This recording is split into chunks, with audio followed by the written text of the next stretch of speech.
All right. Shalom. We are the Hebrew Israelites. We come out week in, week out, prophesy the downfall of this wicked and sinful kingdom. We also out here to tell our people, the so-called blacks, so-called Latinos, so-called Native American, indigenous people from North, Central, and South America, that you are the true chosen people of God. We are here to tell you to repent because the kingdom of heaven is at hand. We are here to tell you we are living in the end of days. We're living in the last time. And what does the end of days implies? The end of mankind, or the end of American society as you know it. America will not continue to be the way it is in the near future because God is about to bring his judgment and his wrath upon the planet Earth. So we out here to tell you to get right because the time is now. Because you are running out of your chances to get right with the Lord. It's not going to be a time when all hell is breaking loose. There's no food. There's no clean running water. That's going to be the time to get right with God. The time to get right with God is right now. Right? So don't waste your time. Because time is not on your side. So let's get into the scriptures now.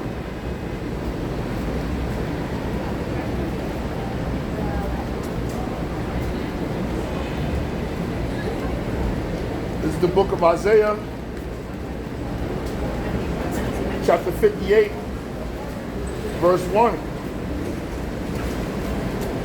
It says, "Cry aloud, spare not, lift up thy voice like a trumpet, and show my people their transgressions, and the house of Jacob their sins." So the Lord commanded us to come out here on the highways and hedges, right, into the grand concourse, to cry aloud. What are we crying aloud about? All the sin and the wickedness that goes on the planet Earth.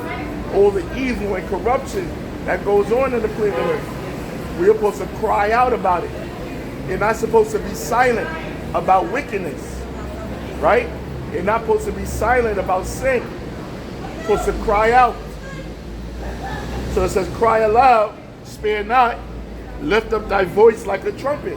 So when you're out here, you're supposed to lift up your voice. Like when the Lord was on the scene and he spoke to the multitudes of people, he had a loud, austere voice. He had bass in his voice. He had power in his voice. He wasn't speaking like these preachers in reverence, doing the head pat, give me a moment. The Lord wasn't talking like that. The Lord was talking regular, but he spoke with power. He spoke as one that had authority. He wasn't speaking like your reverends and pastors that you go and see on Sundays, or your rabbis, or your priests. The Lord wasn't teaching like that. He was crying aloud and sparing not. Lift up thy voice like a trumpet and show my people their transgressions. Possessive pronoun. Who is the Lord talking to? The Israelites. Who are the Israelites? The Israelites consist of you so-called blacks, Latinos, Native Americans, and Mexicans. The indigenous people from North, Central, and South America. You make up the 12 tribes of the nation of Israel. And the Lord is telling you to repent. All right? So it says, and show my people their transgressions. Let's get what transgression is.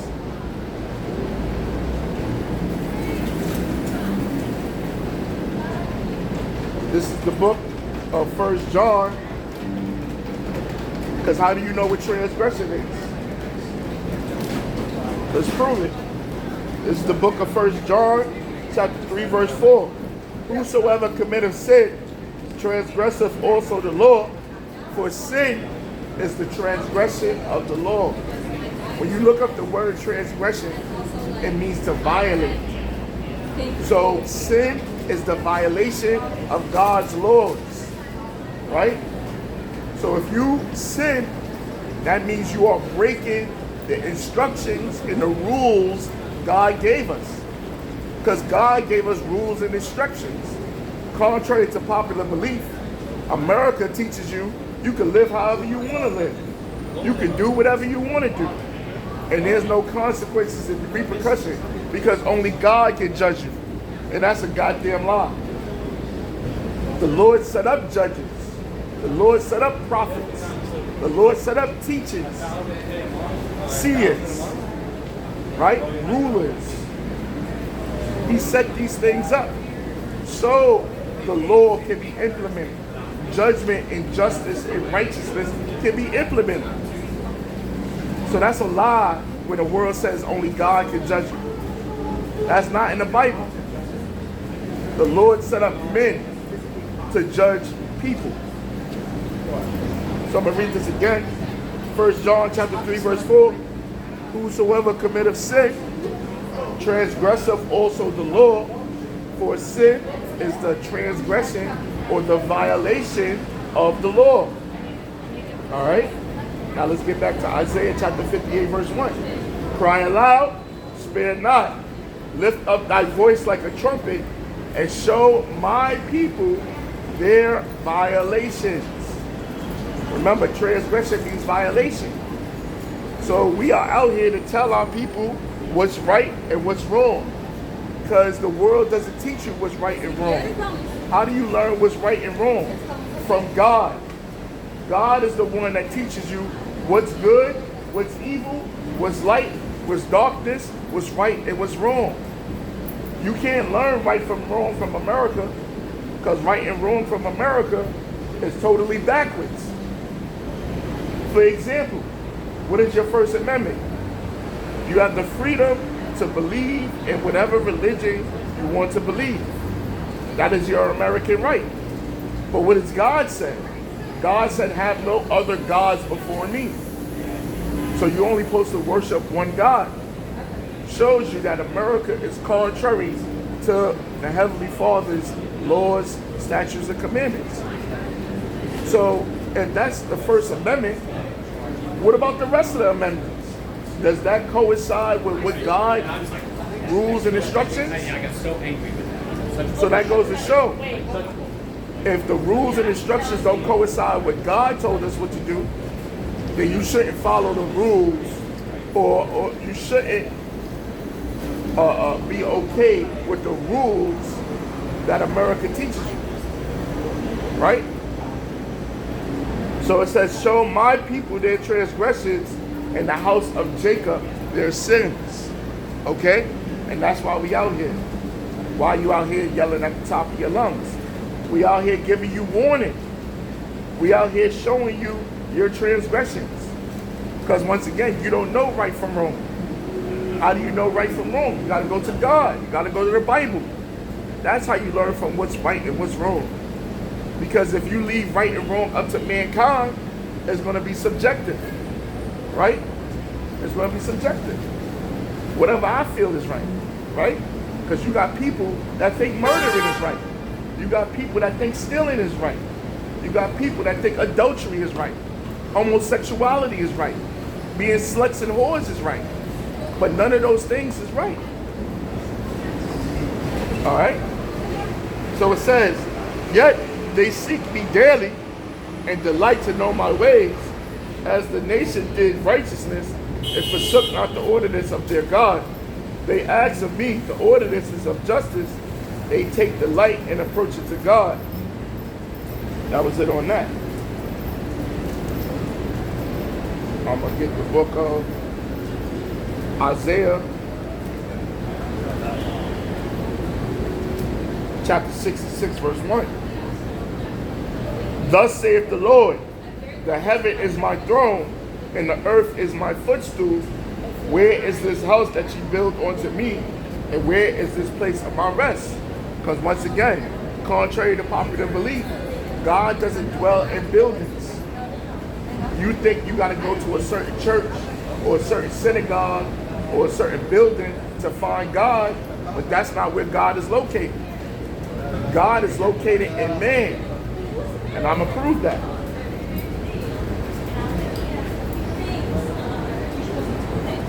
This is the book of 1 Corinthians.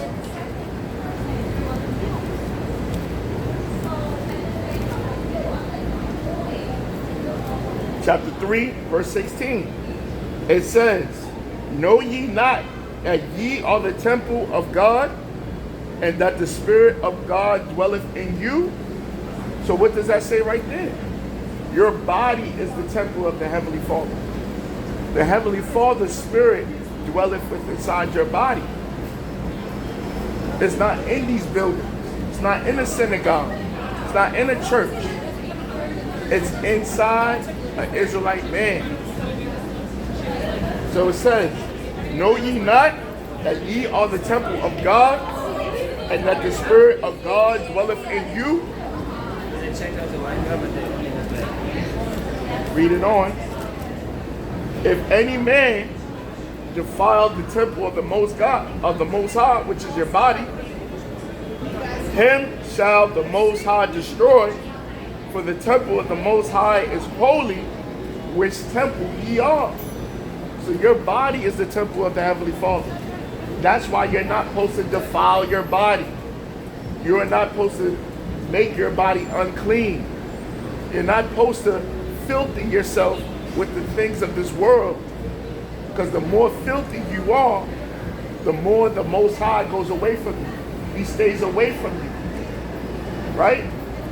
So you are not supposed to defile your temple. How do you defile your temple, you ask? Let no man deceive you. Nope, let me get this. I'm going to show you how you defile your temple. This is the book of 1 Corinthians,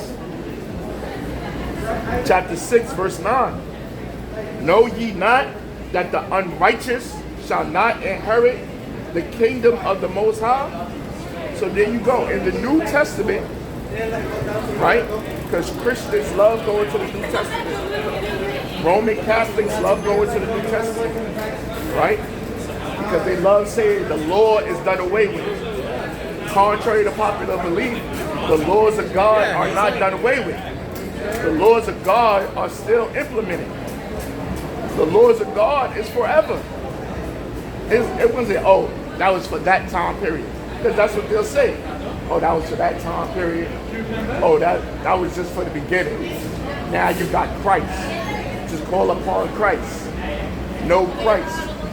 It's more than just knowing who the world ignorantly calls Christ. It's about keeping the commandments and the faith of Hamashiach Yahweh. Right? You got to do both. Because faith without works is dead. You got to have faith and you got to have works. And what are the works? The commandments. Right? So it says, 1 Corinthians 6 and 9. Know ye not that the unrighteous shall not inherit the kingdom of the Most High? Be not deceived.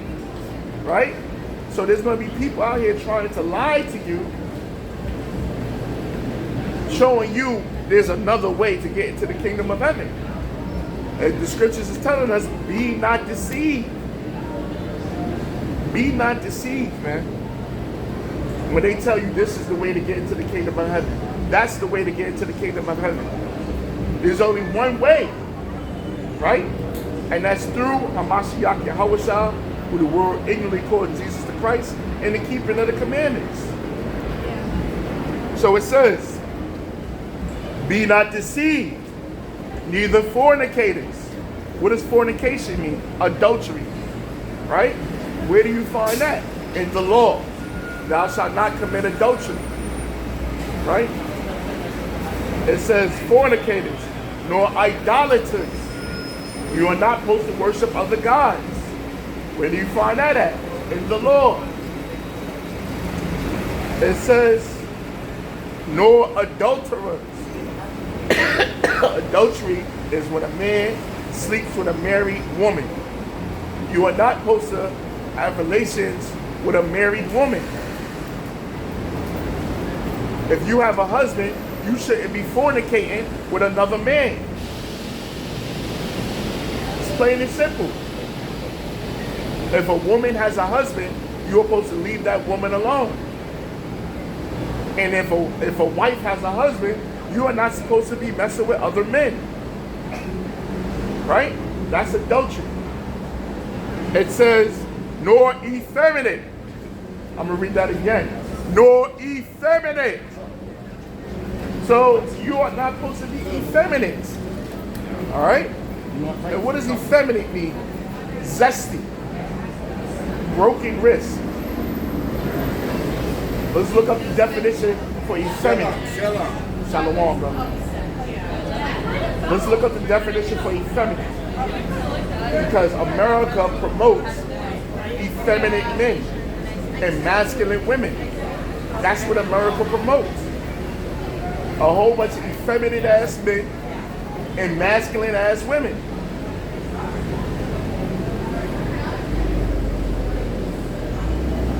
When you look up the word effeminate, it says having characteristics and ways of behaving traditionally associated with women and regard as inappropriate for a man. So that right there shows you if you're not manly, you ain't gonna make it into the kingdom of heaven. If you a bitch ass ninja, you're not gonna make it into the kingdom, man.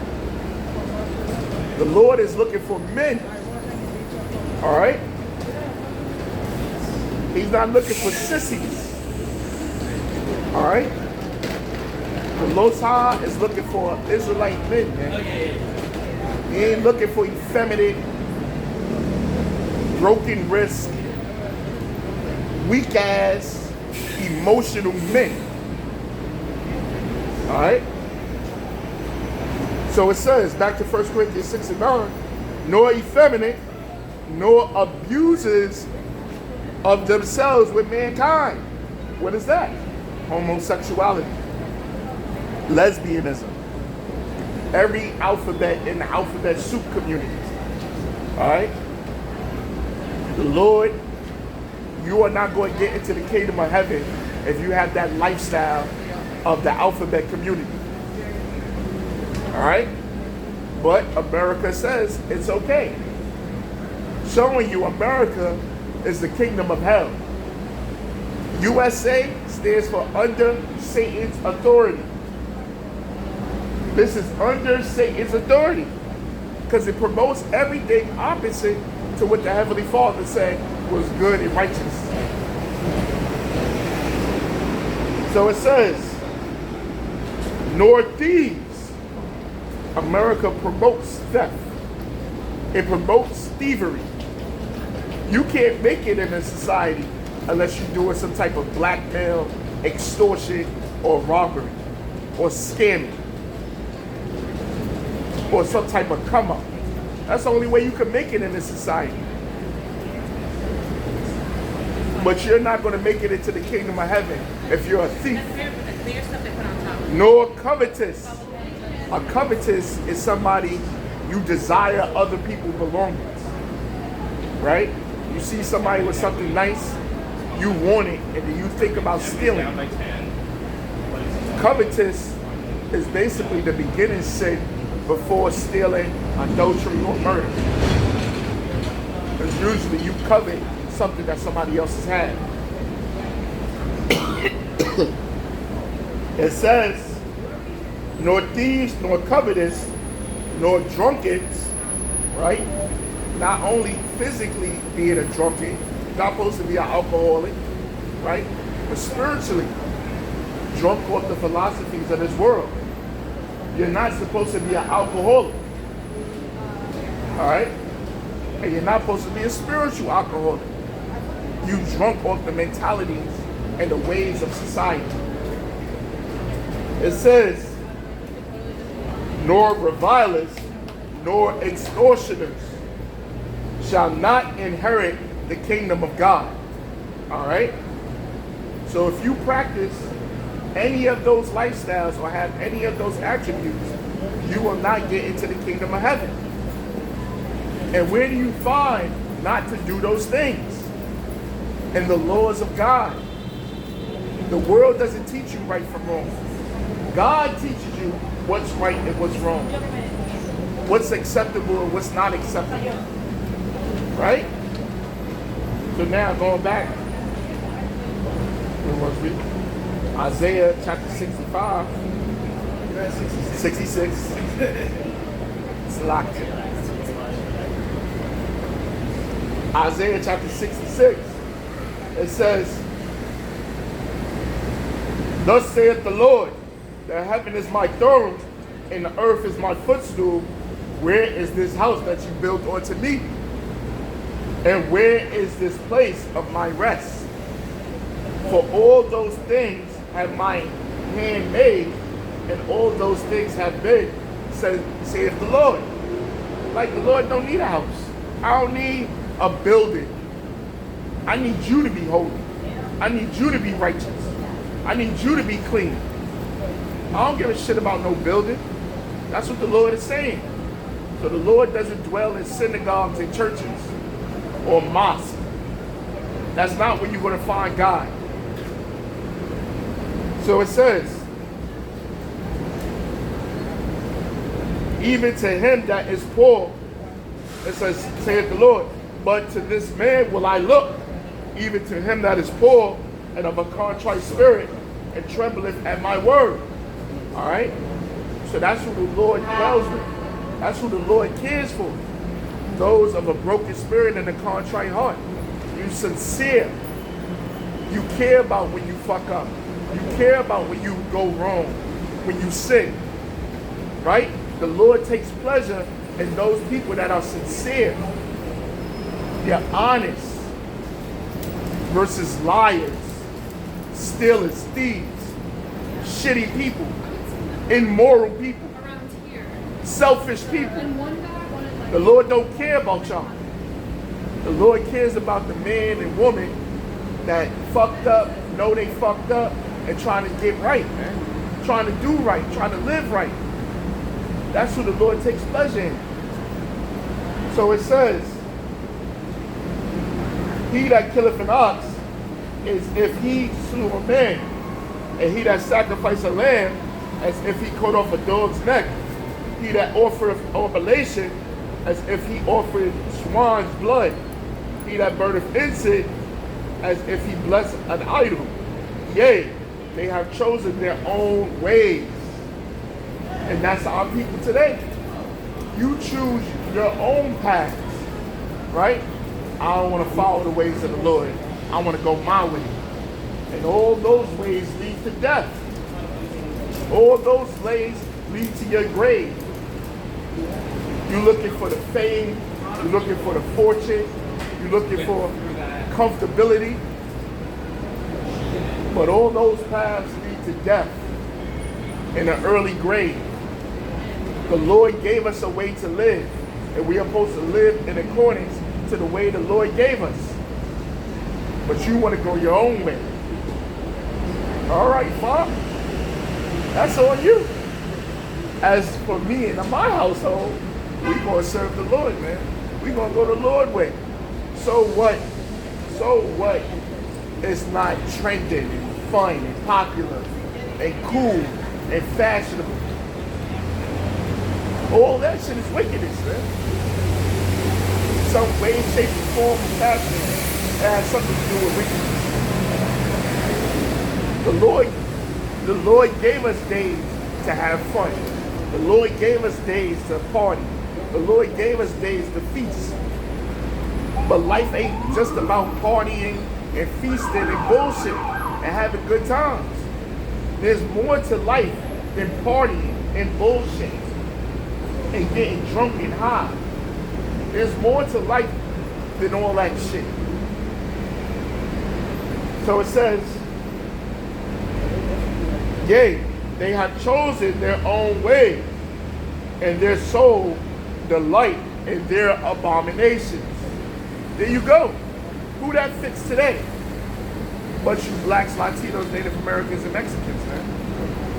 You desire abominations.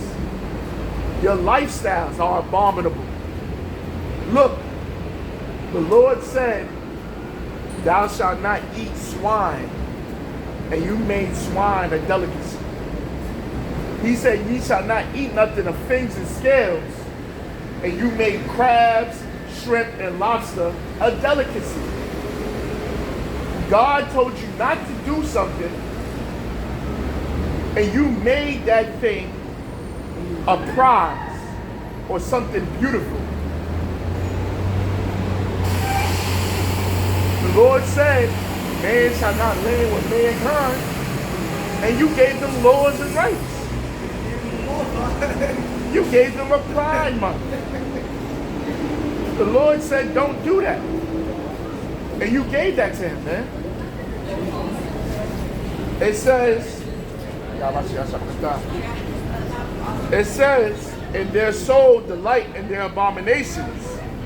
It says, I will choose their delusions and will bring their fears upon them. That's the ultimate judgment for 2/3 of our people, man. He's going to choose your delusion.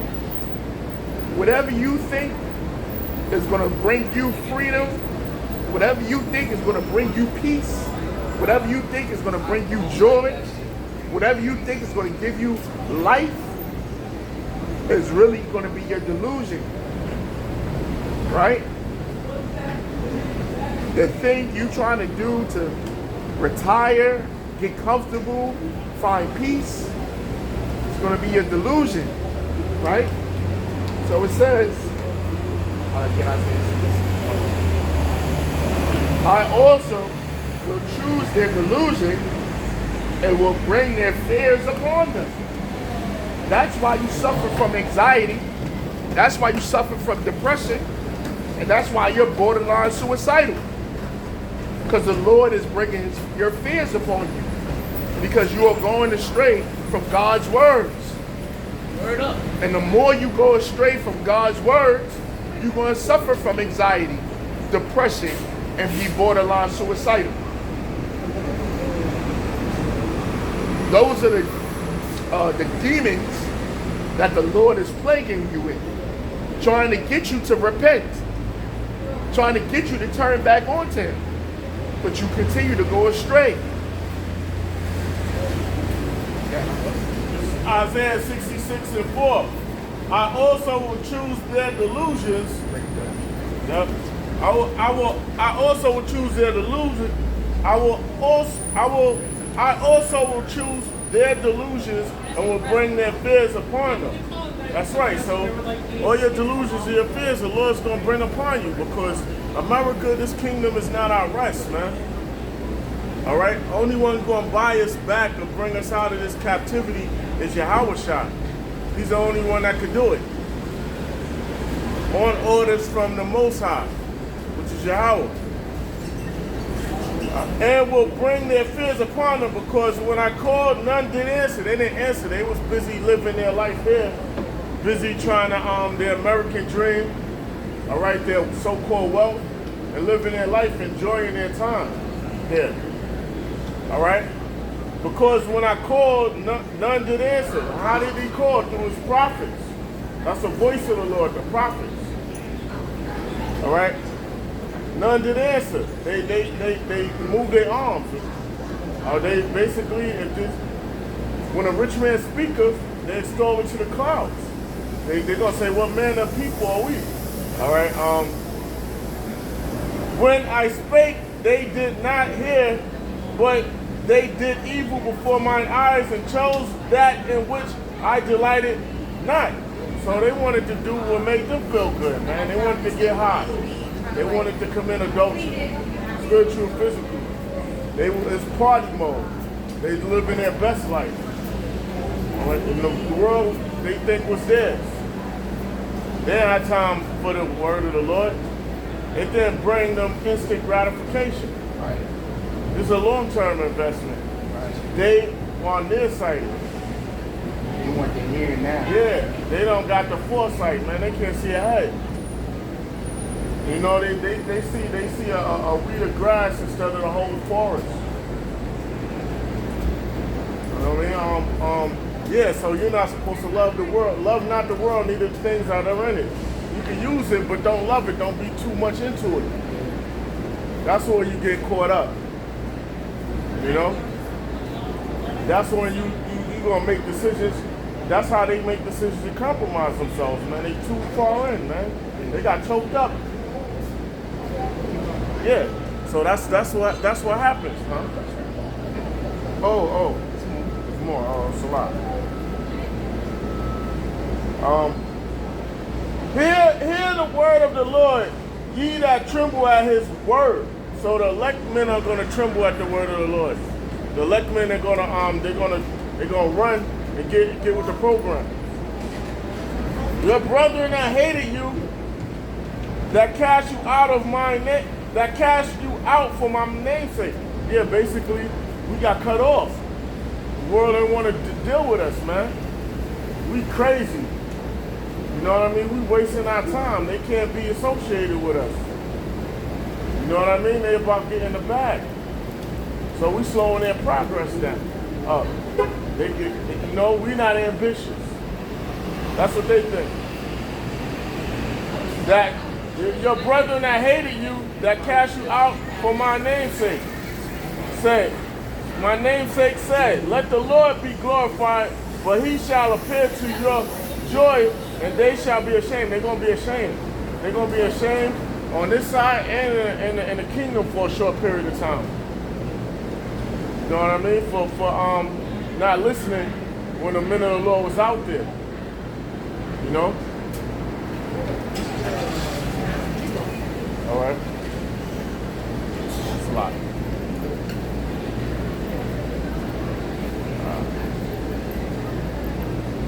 It says, let the Lord be glorified, but he shall appear to your joy, and they shall be ashamed, man. The Lord is going to appear to our joy, man.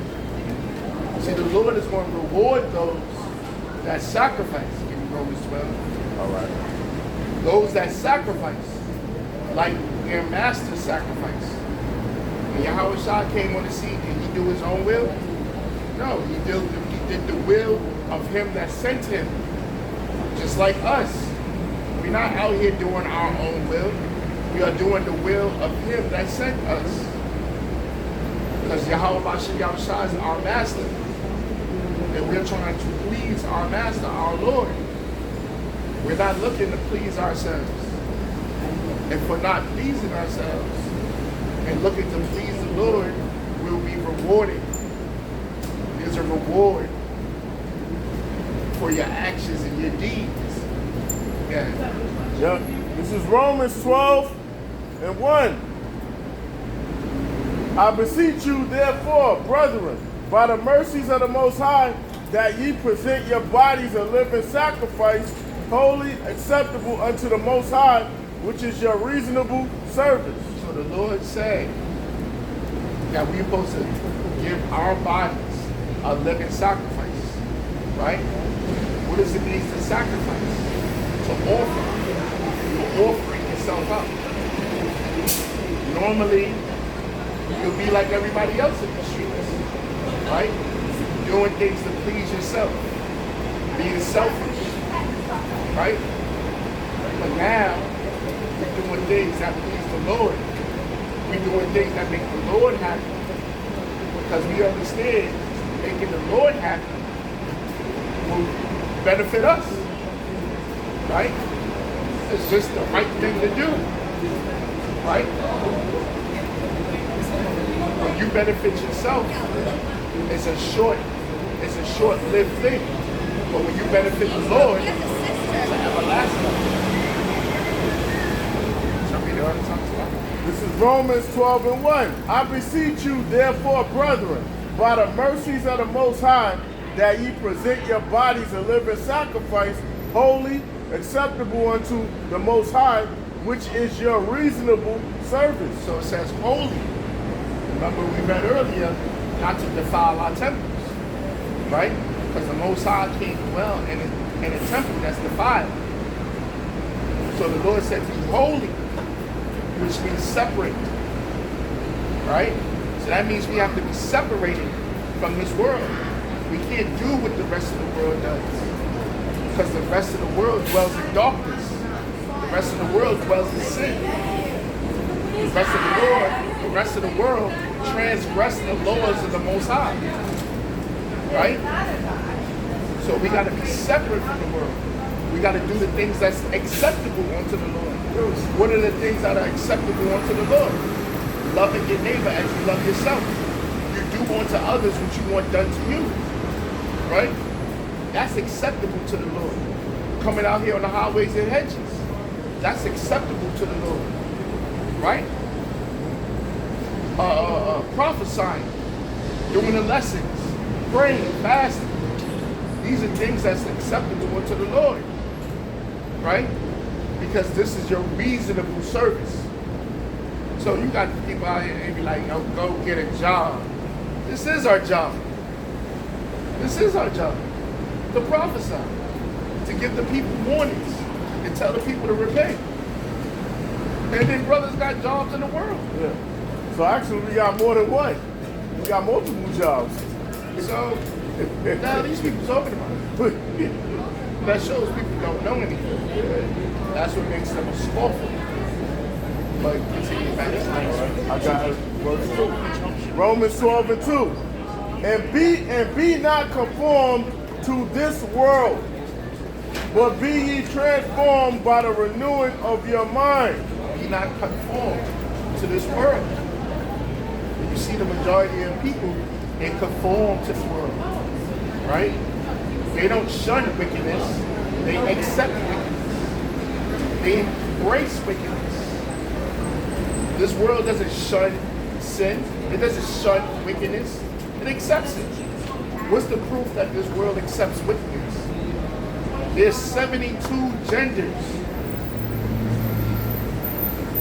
There's 72 genders.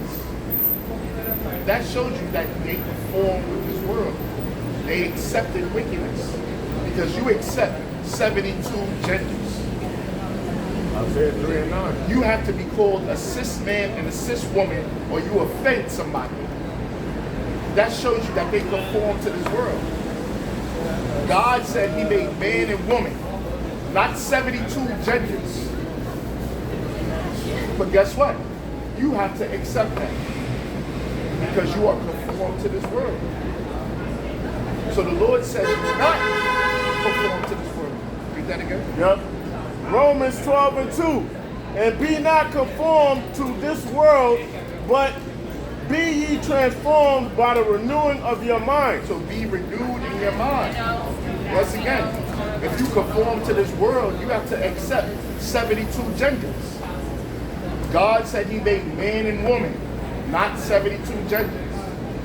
Right? So he said, be transformed. Be renewed in your mind. What does that mean? Embrace the scriptures. Embrace the words of the Lord. Eat this roll so it's sweet in your mouth and bitter in your belly. Right? Drink the living waters. Eat the bread of life. That's how you transform and be renewed in your mind. Because if you learn from this world, all you will learn is wickedness. Yeah. That ye may prove what is that good, that ye may prove what is that good and acceptable and perfect will of the Most High. Yeah, that you may prove what is good and acceptable the will of the Most High. That's what happens when you transform and renew your mind and don't conform to this world. Don't just accept whatever this world says it does. You have to accept 72 genders.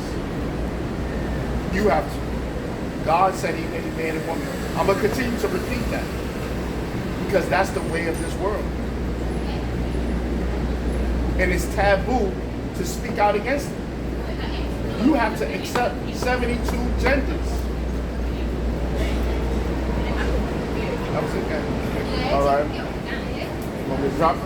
It's more. I say you the grace unto you that after that one thing from someone. Yeah, that was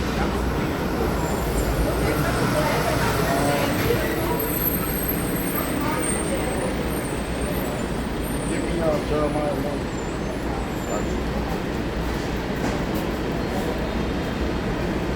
25. All right. This is Jeremiah 1 and 5. Before I formed thee in the belly, I knew thee. And before thou camest forth out of the womb, I sanctified thee, and I ordained thee a prophet unto the nations. So before the Lord even created us, he already had our goals and our objectives that we was going to play out on earth. That's why that whole free will thing is BS. There's no such thing as free will. Yeah, there's no such thing. Free will doesn't exist. However the Lord does it, but mainly when deep sleep fall upon you, that's when the Lord, he programs your subconscious, your spirit, on what is to be done. All right? What's to be done? So there's no free will. The Lord is in control over everything. All right? And he made, by election, he made basically the nation of Israel, song with the 1/3, all right, to be righteous. And he elected Esau to be the wicked, and these other nations to be spittle. That's how he set it up. You can't, everything is a balance. You got the good stuff and you got the trash. These other nations are trash, man. That's how they look at us. They view us as beneath them. And in a way, they thinking in a ruling class mentality. That's how we supposed to be. And the Lord, basically, he made one to be favorable and one to be disliked. And free will, it doesn't exist. You can't will nothing for yourself. The Most High gives you your thoughts. All right? So I'm going to read that again. This is, a lot. Like, Jeremiah, 1 and 5. Because before the Lord formed you, before the Lord formed us, it's a lot. Jeremiah 1 and 5. Before I formed thee in the belly, I knew thee, and before thou camest forth out of the womb, I sanctified thee, and I ordained thee a prophet unto the nations. And the prophets of the Lord, Spirit of the Lord, and the prophets are subject to the prophets. All right? It's subject to the prophets. So what you was doing in your past, you would be doing now. You was a scoffer in the past, you'll be a scoffer right now. You know what I mean? You know what they say, when you slip, they're gonna come at you. You know, but when you make a mistake, they're ready for you to make a mistake. Just be like, he made a mistake. Well, that's okay. You know what I mean? It's like at work, you know? Yeah. Like you got people, they just wait for you to fuck up. You know? Yeah. Like, They want to see you. They want to see you just don't succeed. Especially in in nursing and medical. I don't get it, but this shit is competitive. You know what I mean? I know. I can only imagine. Yeah. But once again, the Lord has an election. And the Lord had the men of the Lord, he knew that you would be a prophet before he put your spirit in his flesh. All right? That's how far ahead the Most High and the Lord is. All right?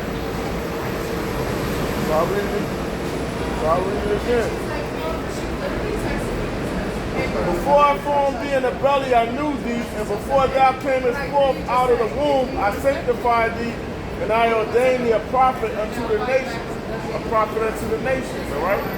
To all the nations, man. A prophet prophesies, they say before. Say before something happens.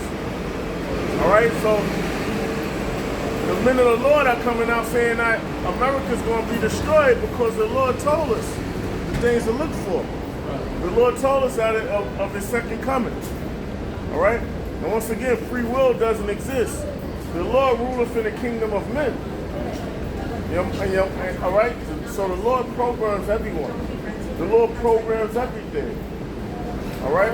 So if you accidentally cut your finger on a glass, it was meant to happen. That glass was meant to be there at that time, and you were meant to prick your finger on that. That's how in control the Most High is, all right? You won't bang your foot The Lord has control over that. Yeah.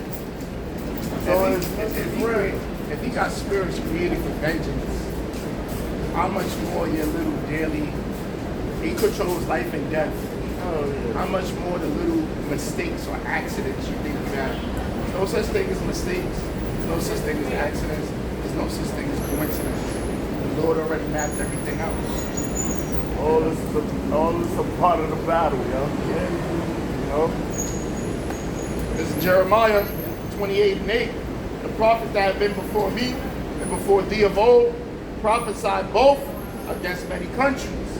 Yeah, so the prophets of old prophesied both against many countries. In every kingdom you have prophets going out there to prophesy. America is no exception. This kingdom is no exception.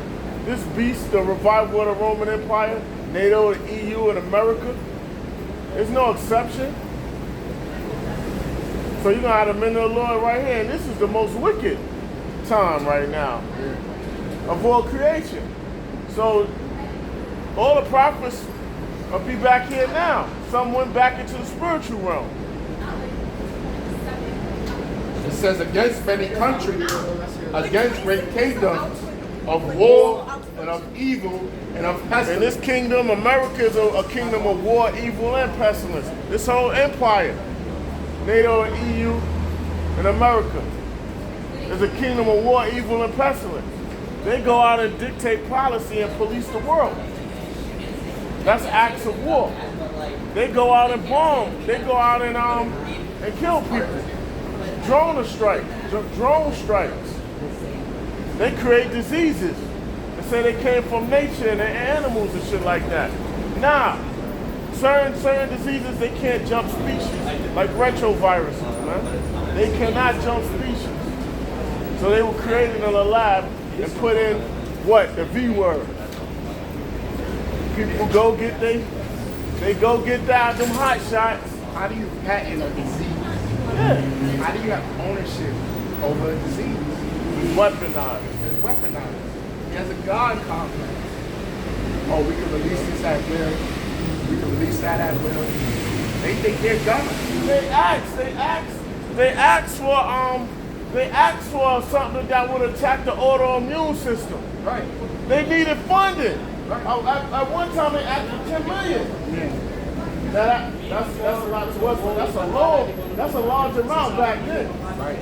They asked for 10 million for a autoimmune system or something that'll lower the immune system. Hence, then the AIDS hit the streets. So what you see, we all have a biblical identity. Correct.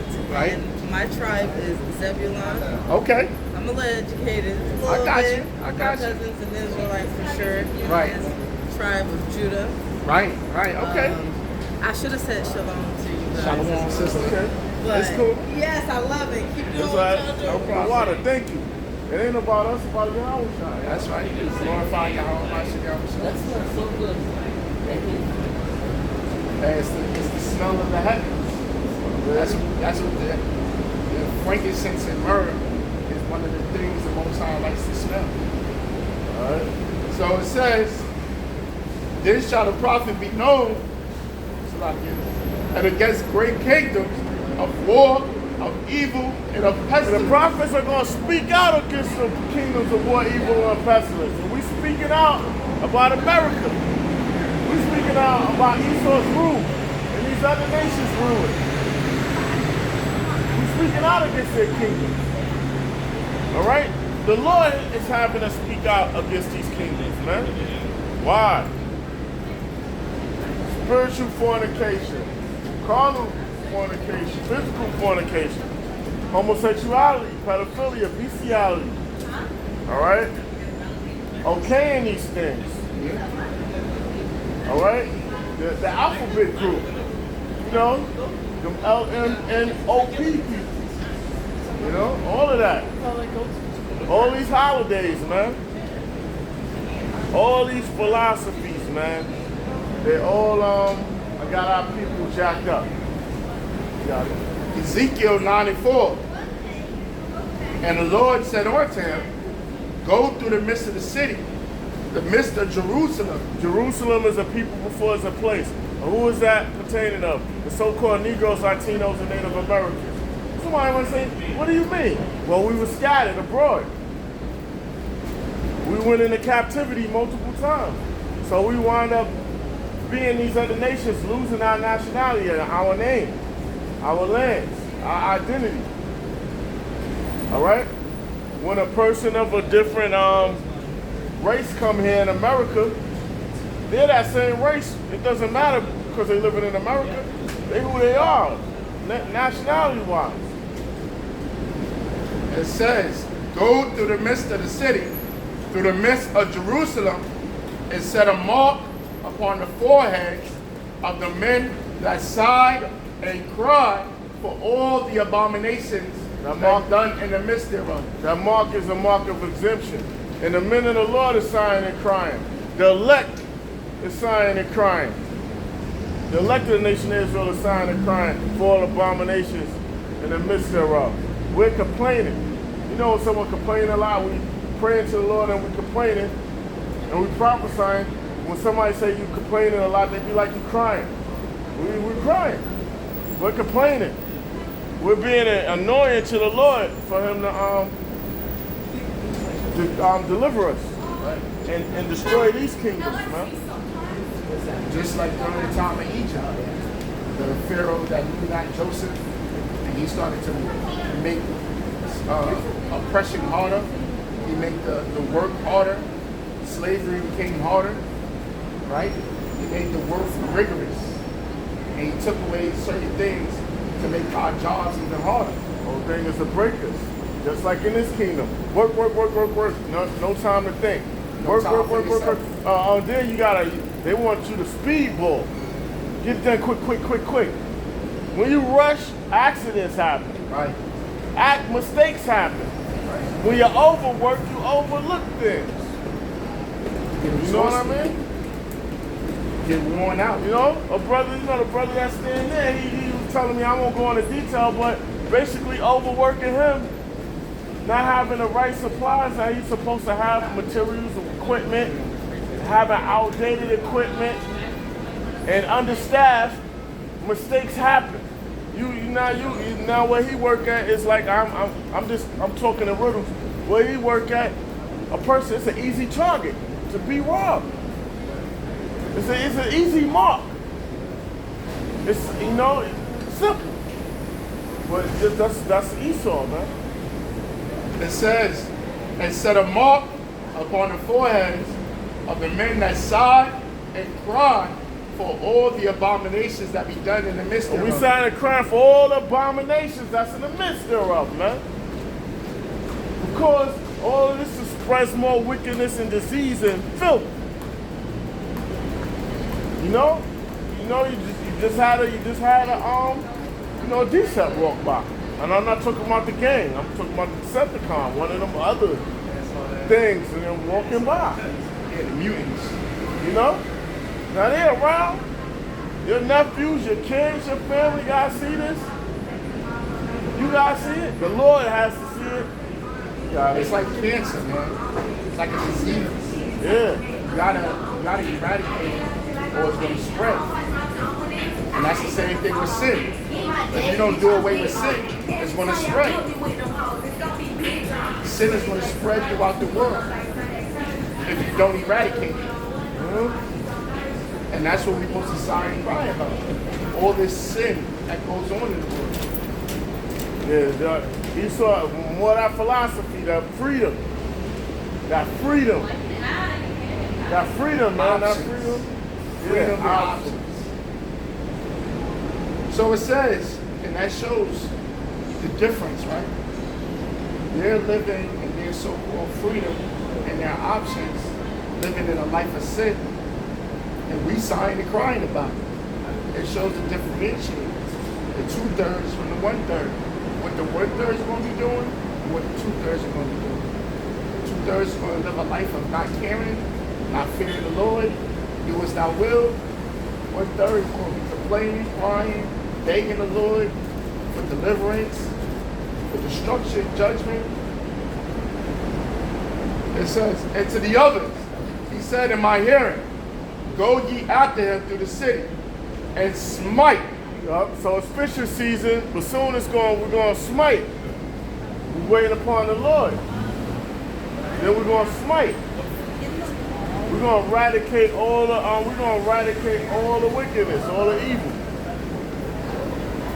It says, and go, and to the others he said, in my hearing, go ye after through the city, and smite. Let not your eyes spare, neither have ye pity. Not going to spare, because the Spirit of the Lord is going to be on the elect men. So it's not going to be pity how old you are, how young you are, what gender you are. The Lord's Spirit is going to be on the men to enact vengeance. The Lord's vengeance. Yeah, ain't gonna be no mistakes. Ain't gonna be no accidents. Oh my God, it wasn't meant for her. It wasn't meant for him. The Lord is just like Terminator. You know, he was sent from John Connor, and he executed whoever died his way to get to John Connor. It was all on purpose. They were supposed to go. Ain't no accidents with the Lord. He issues life and death.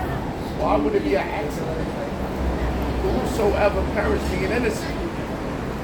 So it says, slay utterly old and young. Scripture say, slay utterly old and young. Old niggas, new niggas, young niggas. It says, slay utterly old and young, both maids and little children. That's women and children. Now this is the Lord saying to slay utterly old and young. Yeah, women and children get saved first, right? Yeah. Women and children going to get slayed first. Yeah. It says, slay women, slay young both maids and little children. A young woman, or a child, or children, the young ones. The children? Yeah, the children. And women. And women. It said women twice. It said them twice. Young, the maids, the young women, and it said the women, don't get it twisted. Because they the cause of a lot of things too, man. They're the cause of a lot of people being in jail, a lot of people being put to death, a lot of people losing all they have, man. A lot of people lose a lot because of a female, man. So they gotta go to. But come not near. But come not near any man upon whom is the mark, and begin at my sanctuary. Yep, and don't come near those that got the mark and begin at the Lord's sanctuary. So the men of the Lord are gonna be sifted out first.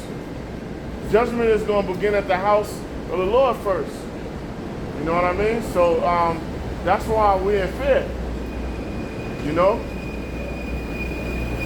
So you're gonna have all of those that have been omitting the truth, that's been doing wicked, that's and then our people that's outside of the truth, that's so-called conscious or in church, these so-called leaders, financial gurus, all the way down to these YouTubers, it's gonna trickle down, that judgment.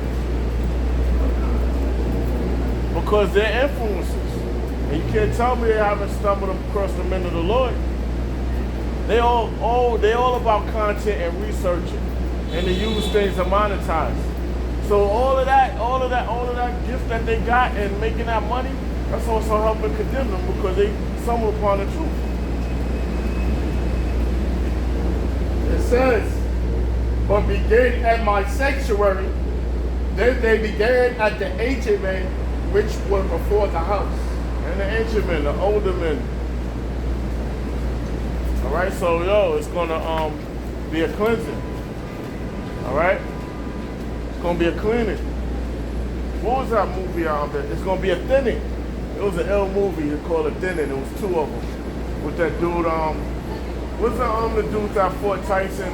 The actors and his brother. The two of them. I forgot. Damn. Before Mayweather. Brother about to fight Tyson.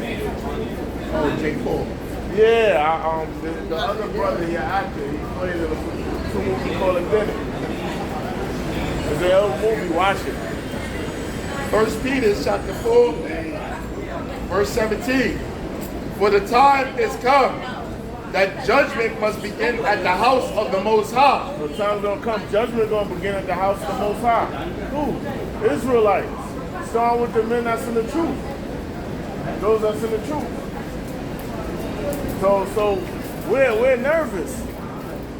Lord willing, we be preserved. Because judgment is gonna come first. Because you got men that monetize the truth for their own personal gain of popularity. Where the only person supposed to be popularized, or that's a word, is Yahushua right now. We supposed to glorify Yahushua. We get our position after Yahushua gets, after Yahushua claims his position, because he had it, he just not gonna get it. Right. You know what it is. already belongs to him. He already got it in the Gotta get heavens. it. He got it in the heavens, but he ain't coming to claim his. Yeah, and we'll get our glory when the work is done. Yeah. There's not time for glory. You know, that is Spartacus, and with the glory and the fame. It's not time for glory and fame. Yeah, we got work. We gotta outwork the work. You gotta out. That's not mine. That's Jay Morrison, man. He's a real estate. But we got outwork the work. And what we doing this work, and then we work in the world legally. So we outwork. We got outwork the work. And we preparing lessons and doing sit down lessons. Yeah. The work don't stop until Shiloh comes. We push until Shiloh comes. Shiloh means peace. They're saying there ain't no peace here. Peace is coming. Yeah. So it says, for the time has come that judgment must begin at the house of God. And if it first begin at us, what shall the end of them that obey not the gospel of our God? And those are so so we gotta really do what we supposed to do. That's why we always coming at those that don't bring out the mark of the beast, that twist up the mark of the beast in the scriptures. Because if we just let everything rock, let's be politically correct, we're gonna be judged for that. Because someone that's listening, they're gonna get caught up. If they are caught up, it was meant for them to get caught up. But still, the person who got them caught up, they're gonna get judged for that too. You know, so you just sit back and be politically correct. Yo, let's show what every Israelite, regardless of what they teach you, let's party and have a good time. Oh, he's talking about mermaids and the flat earth. Ah, so what? He's a brother. Alright, when that judgment comes, we're gonna get in trouble too. I know I'm blabbering, I'm just making a point. When you was younger, a family member of yours did trouble. When it was time they was doing something, you got corrected. Yo, you saw him doing that and you didn't stop him. You maintain your cousins or whatever. You make sure that they doing the right thing. Because the judgment gonna fall out on the whole household, man. You know what I mean? It ain't no I'ma let him. It wasn't no in our household, yo, we gonna let him mess up so he get in trouble. Nah, you gonna get blamed for that shit too. You know what I mean? So how much more the Lord? Like, yo, we gotta correct things. We be corrected, and we gotta correct things. And we gotta speak on things that's not right. Do what we gotta do. It says, what shall the end be of them that obey not the gospel of the Most High? Yeah, so you don't obey the gospel of the Most High, the good news, and do what's supposed to be done. The judgment gonna fall upon you, man. And by what means? It could be thermonuclear destruction. It could be you being eaten alive. It could be you being put to death and then resurrected again for the nuclear destruction. All depends on what the Most High wants to be done. Be laser beam, man. You know?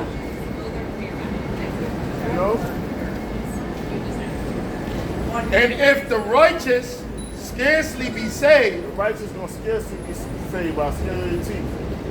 It seems like, am I going to be delivered or am I not? I don't know. Right there in that instant, you got it. And if the righteous scarcely be saved, The righteous are scarcely saved. where shall the ungodly, Salakia. Yes, sir. And if the righteous scarcely be saved, where shall the ungodly and sinner appear?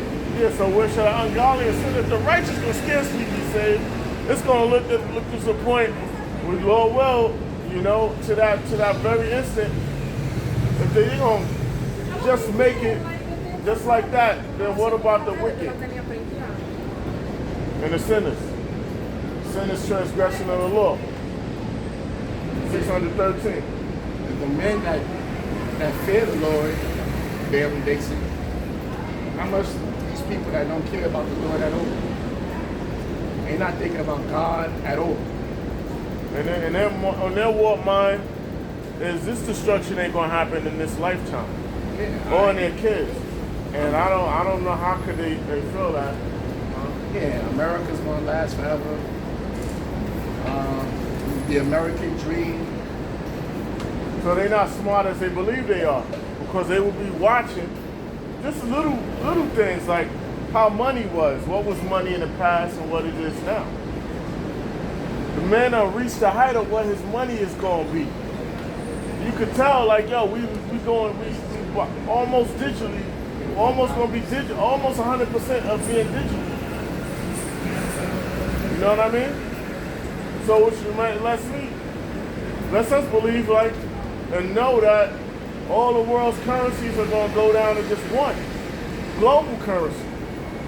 So ain't gonna be no Japanese yen soon, no USD soon, no Turkish lira. No rand, the African joint, right? It ain't gonna be none of that soon. It's gonna be RFID. It says, wherefore, let them that suffer according to the will of the Most High commit the keeping of their soul to Him and well-doing as unto a faithful Creator. Right, so we have to do what the Lord commanded us to do, and rehearse the righteous acts. Our whole duty is to come out here and do the Lord's will, prophesy, and conduct ourselves the same manner when we by ourselves. All right? Revelations 13 and 16. And He causeth all, both small and great. Who He calls of all, both small and great. Who? Those 13 banking families, the elite. They the ones giving the marching orders. He calls of all, small and great. Those that are rich and those that are low in society. Rich and poor. Rich and poor. All right, you're rich, you're wealthy, and you're poor. All right? Free and bond. Those that are free and those that are in these prison systems. To receive a mark in their right hand. That mark is a karagma, means cutting in. What is that? What's cutting in? That needle that's going to insert the RFID microchip in the hand or in the head. A brother was just telling me he's related to somebody that got into the NFL and they offered him a microchip just so for safety purposes. And of course, he told him hell no. But he was like, see, even in the NFL now, they're normalizing, the chip for security purposes. Yep. They'll chip your gear and they'll chip you. Because you are an asset to the NFL. Who are the board members? I don't know. I'll be asking around. More like the small hats. Yeah, it's unknown like the NBA on who are the board members, but they secure their asset and they tell them, yo, your digits is in the thing. It used to be a black card or something like that, right? Yeah, Jake used to brag about a black card. When you have so much money, your joint don't be in a bank, your broker handles that or something like that. But yeah, so they protecting. So yeah, see, even a lesser so-called wealthy, rich. They're not really rich, but to the public they consider rich. Everything's going digital, man. To receive a mark in their right hand or in their forehead. A mark of the beast. And that no man shall buy you. And that no man might buy or sell. So you're not going to be able to buy or sell. You're not going to be able to conduct yourself in this economic capitalistic system. You're not going to be able to function without the RFID microchip, which is the mark of the beast. That no man might buy or sell. So no man ain't going to be able to buy or sell unless they got that chip in their head or in their hand. Saith he, it says, saith he that had the mark, It says, or the name of the beast, or the name of the beast, or the number of his or name. the number of his name, because that, it all goes down to the programming of that chip, and it's coded as 666. 666. That's the coding of that chip. RFID microchip, the mark of the beast.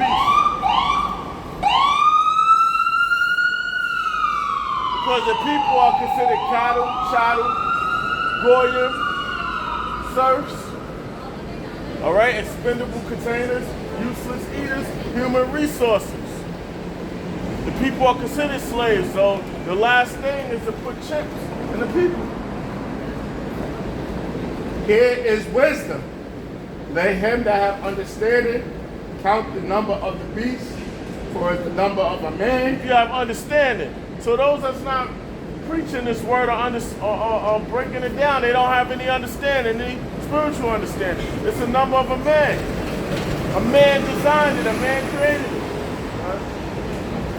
And his number is 666. It's coded because it has to track, that device has to read all other devices and scan everything and track.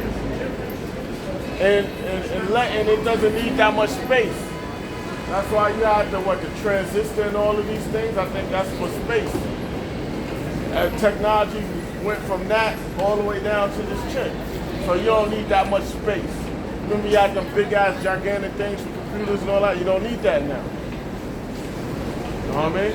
Technology got you this. So your whole damn life history, it could pop up that quick. In a millisecond. Revelations 14:9. And the third angel followed them, saying with a loud voice, if any man worship the beast in his image, if any man worship the beast, NATO, EU, America, this whole hierarchy, this structure, follow its laws, its ways, its philosophies, its order. If any man worship the beast in his image. In his image, because of that new world order, people are going to be scared and want to survive, and they have no faith. And receive his mark and his forehead or his hand. So you committed the act, you received the mark in your head and your forehead, there's a judgment, there's a penalty from the Most High and the Lord. What is it? The same shall drink of the wine of the wrath of the Most High.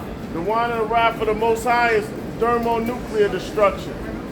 It's concentrated fire from those chariots, which the world called UFOs, spaceships. It says, the same shall drink the wine of the wrath of the Most High, which is poured out without mixture. Wine of the wrath of the Most High, that lake of fire. That's America. It's going to look like a 5,000 square mile lake from an aerial view. It says, which is poured out without mixture. Poured out without mixture. So the full potency of that destruction, you're going to feel. Into the cup of his indignation. Righteous anger. So, because that's basically, that's a final straw, man. Those that get that mark. All right? You admitting, you saying that this is your God. Esau is your handler, he your owner. And disregard everything. It's what he says is held up as be the truth. And everything. And he matters above all, and he is to be feared above all. So the Lord gonna show them what fear is and what it is when he returns. Like, this is judgment for that. And people that get burnt and fried, they're gonna know why.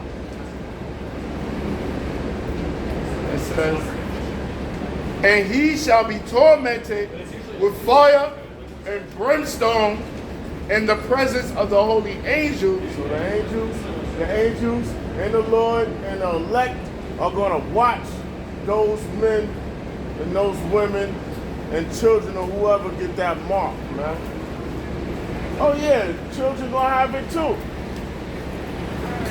They sanction to be destroyed with the action now and what they did in their past.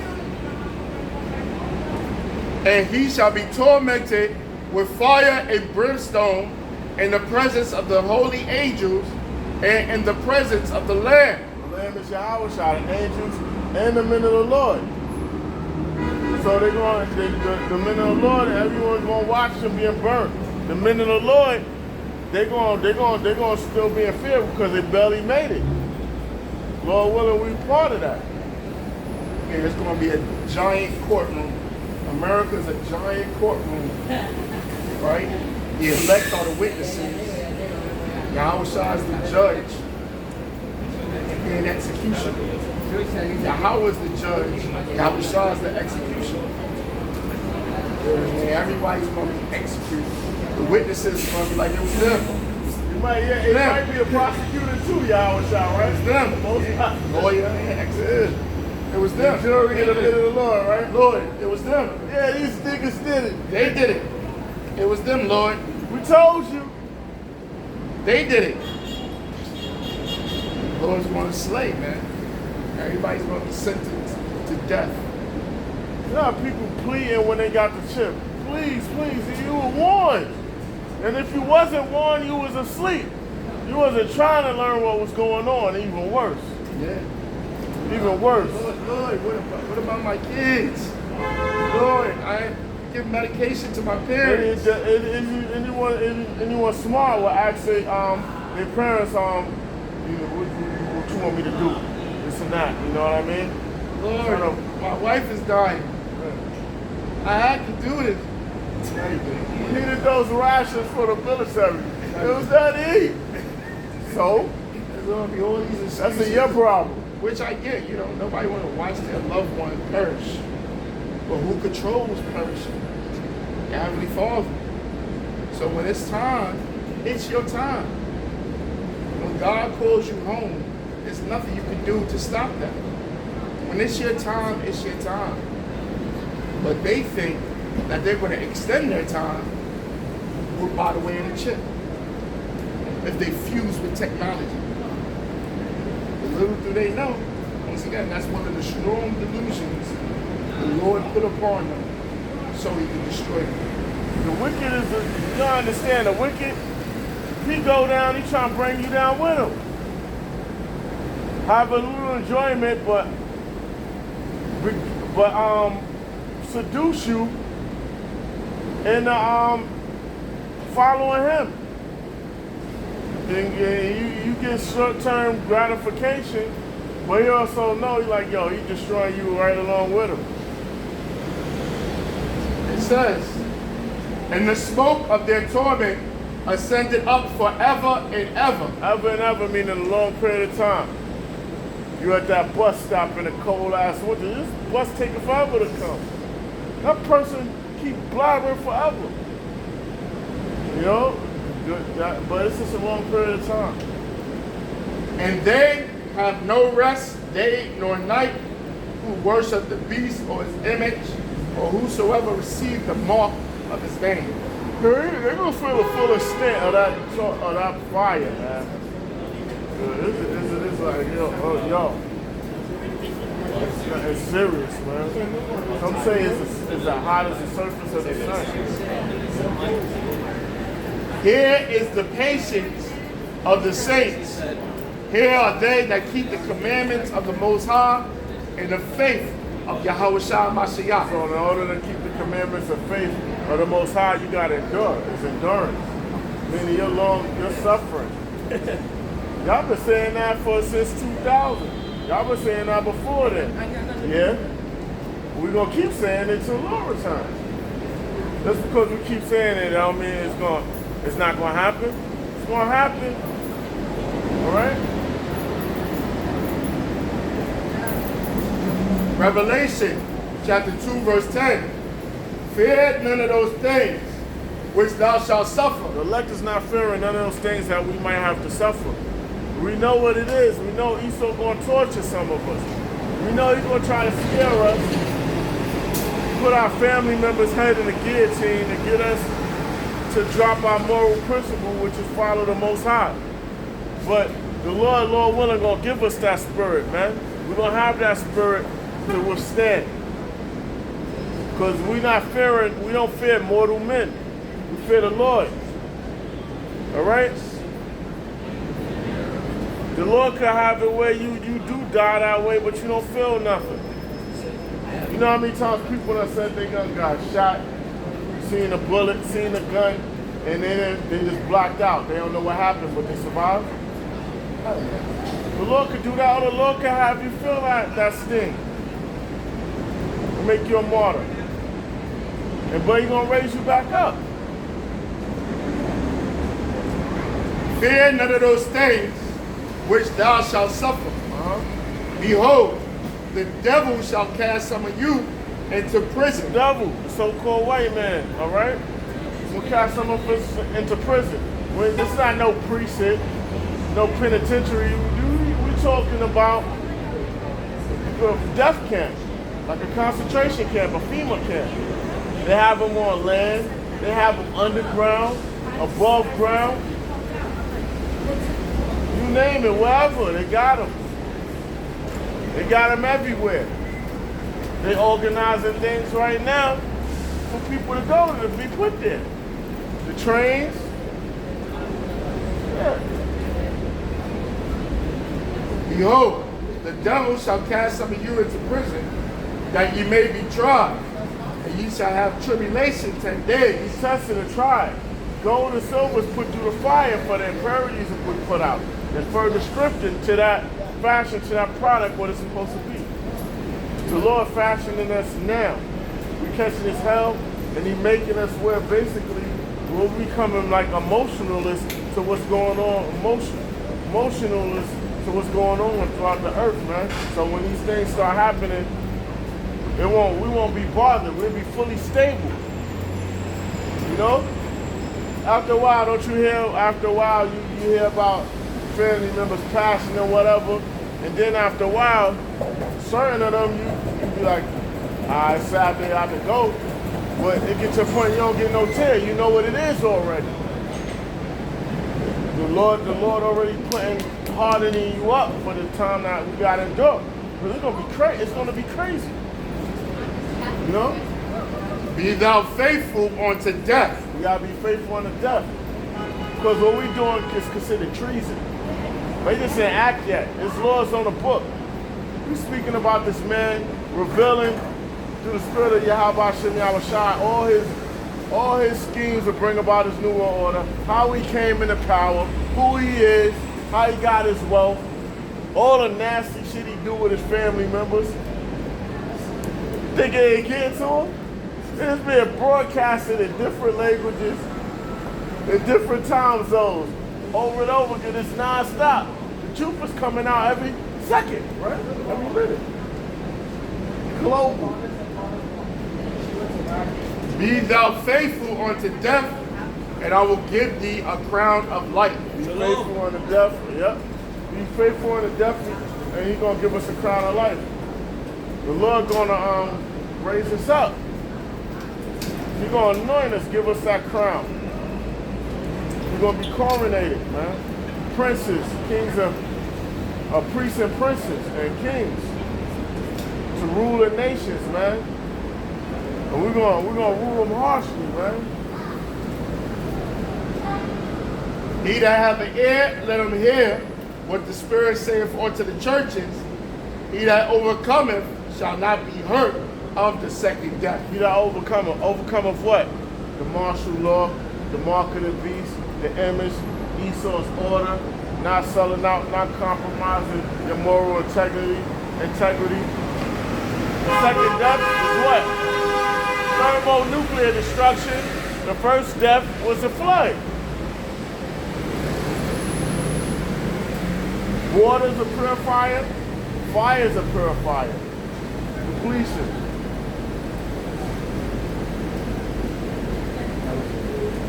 Yeah, so in that fire also gonna create new lands, volcano lands and this and that. It also cleanses, man. Lava, that lava that comes up out of the water, out of the earth, that comes up, it creates land. Pure, rich land that bring forth trees and things like that, man. So nuclear destruction is good for the earth, man. America's destruction is good for the earth. It's gonna revamp the earth, man. It's gonna give it that jolt like the you know? Yeah, I used to do and charge. Gonna give it that, and the earth gonna get that aura that is fully its spirit back to what it once was.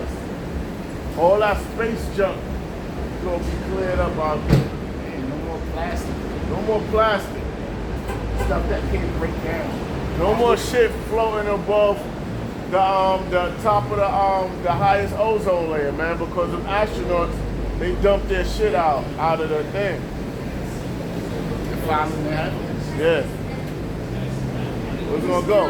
They wear Pampers when they outside, but when they inside, they shit in the inside and they dump it out. And what about the Pampers? When they throw the Pampers, you think they bring them back to the earth and bury it? Nah, man. You tossing up out there. Oh, they gonna say, oh, the sun of the atmosphere gonna burn it up. That's what they gonna say, yo. Right? Yeah. You know, I'm saying that's just 7. All right. 7.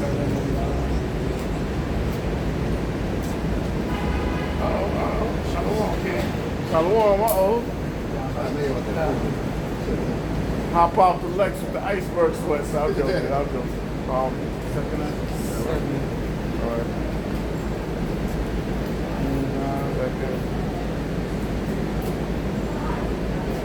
Second Ezra 7. 6. This is Second Ezra 7 and 6. There is also another thing. A city is builded and set upon a broad field, and is full of all good things. All right? I'll read it again. Second Ezra 7 and 5.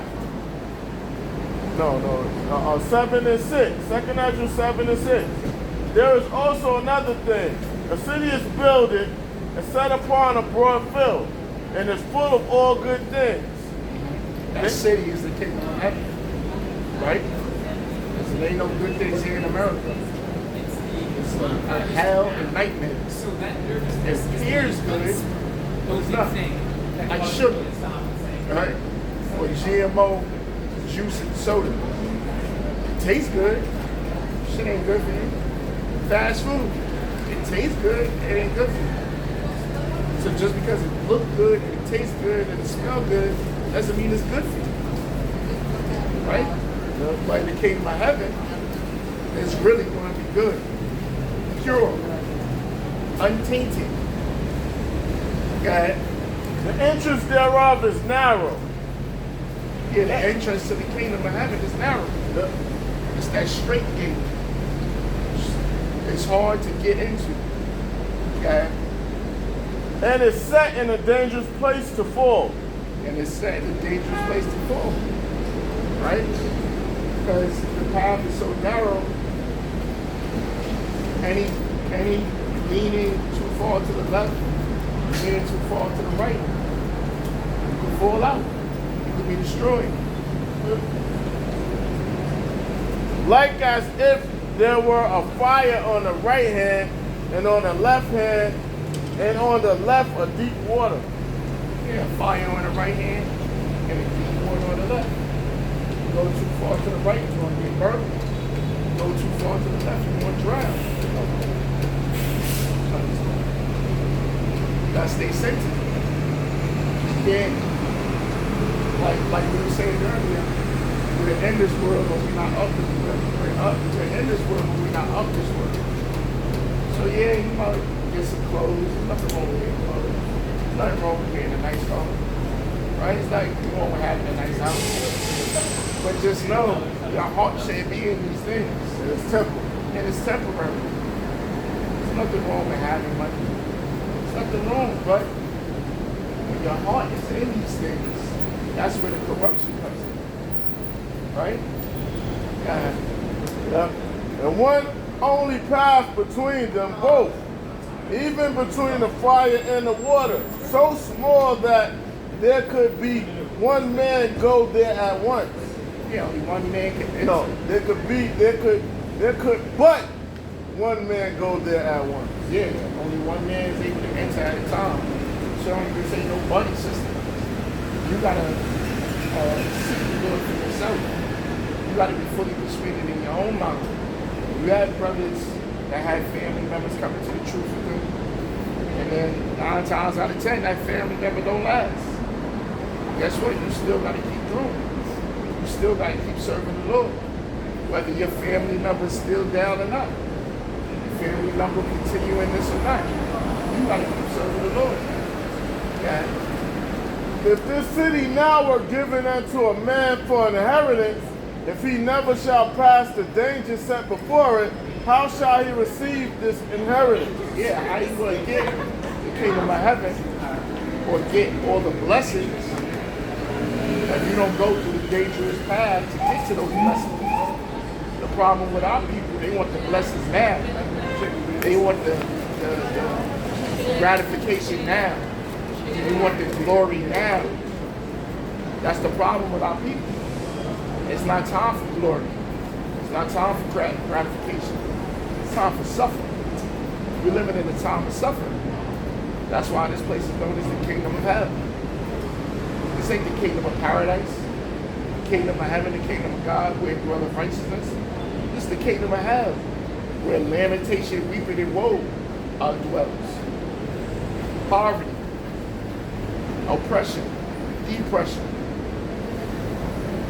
anguish of heart. Right? You got bad relationships, bad friendships. It's like there's nothing good here. The Lord, the only thing that's good here is what the Lord gave us, which is the scriptures and the brother Chelsea? and faith. His name. The only things that's good. Yeah. And I say, it is so, Lord. Then said he unto me, even, Salah. Oh yeah. And I said, it is so, Lord. Then said he unto me, even so also is Israel's portion. Because for their sakes I made the world. And when Adam transgressed my statutes, then was decreed that now is done. Then were the... It's all happened because sin came into the world. Because we started off in paradise. We started off ruling. Everything was good, right? The Most High created something, said it was good. And we had that. But then what happened? Adam went off. Adam was deceived by Eve, which was deceived by the serpent. But that had to happen because it's the Most High story. So we could know both good and evil. Yeah, that was it. Then were the entrances. Then were the entrances of this world made narrow, full of sorrow and travail. They are but few and evil, full of perils and very painful. There you go. That's what dwells here. That's what's in America. Read that last part, Lynch. All right. That's life in America. They are but few and evil, full of perils and very painful. Few days of evil. It's perilous, meaning trouble. There's always trouble. There's always problems. It's either you just got out of something, get into something, or you're about to get into something. It's always something. Yeah. For the entrances For the entrances of the elder world were wide and sure and brought immortal fruit. Right. If then that they labor not to enter these straight and vain things, they can never receive those that are laid up for them. There you go. So if you don't go through the dangerous path, you're never going to obtain the wide things, the pleasurable things, the blessings. This is Matthew 7 and verse 13. Enter ye in at the straight gate, for wide is the gate and broad is the way that leadeth to destruction. Yeah. Enter ye at the straight gate. What is the straight gate? This truth, right? This truth is the straight gate, right? Because this is the way to lead to salvation. This is the way to get you back to the Lord. And why is it straight? This is not straight as an S-T-A-R-I-G-H-T, which is a straight line. This is S-T-R-A-I-T. Difficult. Which means narrow or position difficulty. So the Lord said, enter the difficult way. Don't take the easy way, which is the way that these people are taking. The majority of people in life is taking the easy way. Right? Just living in sin, not caring, just do whatever you feel. Whatever comes to mind, just do. Not having no type of discipline, no self-restraint, self-control. No fear of the Lord, right? But the Lord told us to go through difficult night. Matthew 7:13. Enter ye in at the straight gate, for wide is the gate and broad is the way that leadeth to destruction. So the broad way leadeth to death and destruction.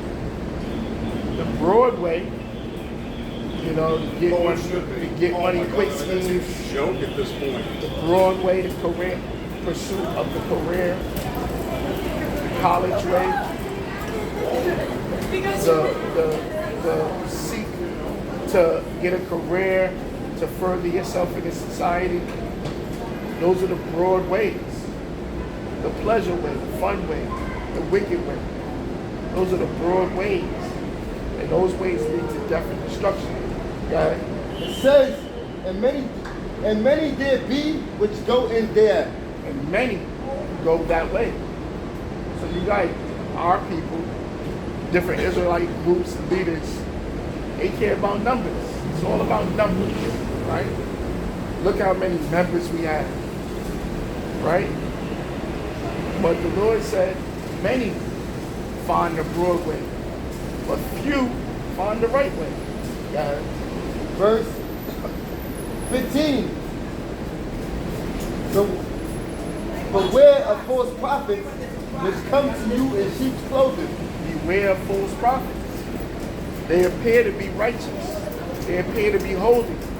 They appear to be your pastor, your reverend, your rabbi, your priest. But inwardly, they're ravening wolves. They're seeking to devour you. Whether it's through your money, whether it's through their lust, they want to have sex with you. They want your money. They want something from you. Which come to you in sheep's clothing, but inwardly they are ravening wolves. Inwardly they are ravening wolves. And what is a wolf? A wolf is a predator. A predator seeks to devour. And that's the majority of your pastors, your reverends, your priests, and your deacons, and your ushers. They're not sheep, they're wolves. God. Verse 16. You shall know them by their fruits. You're going to know your pastors by their fruit, by their deeds, how they live. God. Do men gather grapes of thorns or figs of thistles? Yeah, do you gather figs of thistles? Stuff that's not fruitful? Right? You gather twigs? Or you gathering grapes? Are you grabbing apples? Or you just grabbing a bunch of branches? Okay? A good tree cannot bring forth evil fruit. A good tree can't bring forth evil fruit. Remember, there's no such thing as free will. So remember, the Lord set up men to be fruitful, to always give you the word, always feed you, always nourish you. It's like you got a good store to go to. You know, the store that makes the best sandwiches. It's like you never get a bad sandwich from that place. Or you know a spot that makes good smoothies or good juices. He never let you down. It's the same thing with the prophets or the men of the Lord. When you go to them, you're going to get nourished with the word. You ain't going to get nourished with flattery or the fly butter garments or whatever. You're always going to get nourished spiritually from them. Yeah.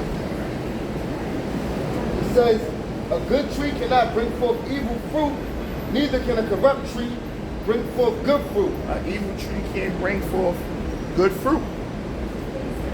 That tree is meant to poison you, right? Poison ivy has no other purpose but to irritate you or give you some type of rash. You know? You don't go to poison ivy to heal yourself. Poison ivy irritates your skin. Simple. So it's the same thing with these men.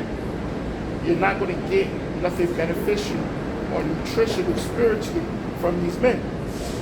All they're going to do is poison you. Every tree that bringeth not forth good fruit is hewn down and cast into the fire. That's their purpose. Remember, everybody serves a purpose. Even the cast in the back. You got the main characters in the front line, but then you got all the extras in the background. They serve a purpose. So, wicked people serve a purpose. Because you be like, yo, I'm no time to kill this nigga. You know what I mean? There's some niggas and some crackers that should be dead. Right? You like, yo, I'm no time to kill this person. You serve a purpose. Whether it's a wicked purpose or a righteous purpose. We're all servants of the Lord. You have righteous servants, you have wicked servants. But we are all servants of the Lord. All men must serve. Wherefore, by the fruits ye shall know them. Not everyone that saith unto me, Lord, Lord, shall enter into the kingdom of heaven, but he that doeth the will of my Father which is in heaven. Yeah, so even that. You think you're good because you just know the names. Right. Or you know the lingo. Right? Jake think they accept it because Shalom. Shalom. From Yashal. Right? Abba Hashem, Abba Hashem, Abba Hashem. Right? Jake think they know the lingo, so they got a Willy Wonka golden ticket into the kingdom. No, it don't work that way. They that say, Lord, Lord. You know? They know the lingo. It's more than just knowing the lingo. You gotta live this. You gotta breathe this. Right? Matthew 7:21. Not everyone that saith unto me, Lord, Lord, Yahweh shall enter into the kingdom of heaven, but he that doeth the will of my Father which is in heaven. There you go. It's not about knowing the lingo, right? It's about doing the will of the Father. And what is the will of the Father? That we give our bodies a living sacrifice. You be our brother's keepers. And you give diligence, man. Consistency. Faithfulness. Faithful. Being faithful and being consistent is synonymous. Consistently faithful. Right? There you go. That was it. This is Ciroc 2-in-1.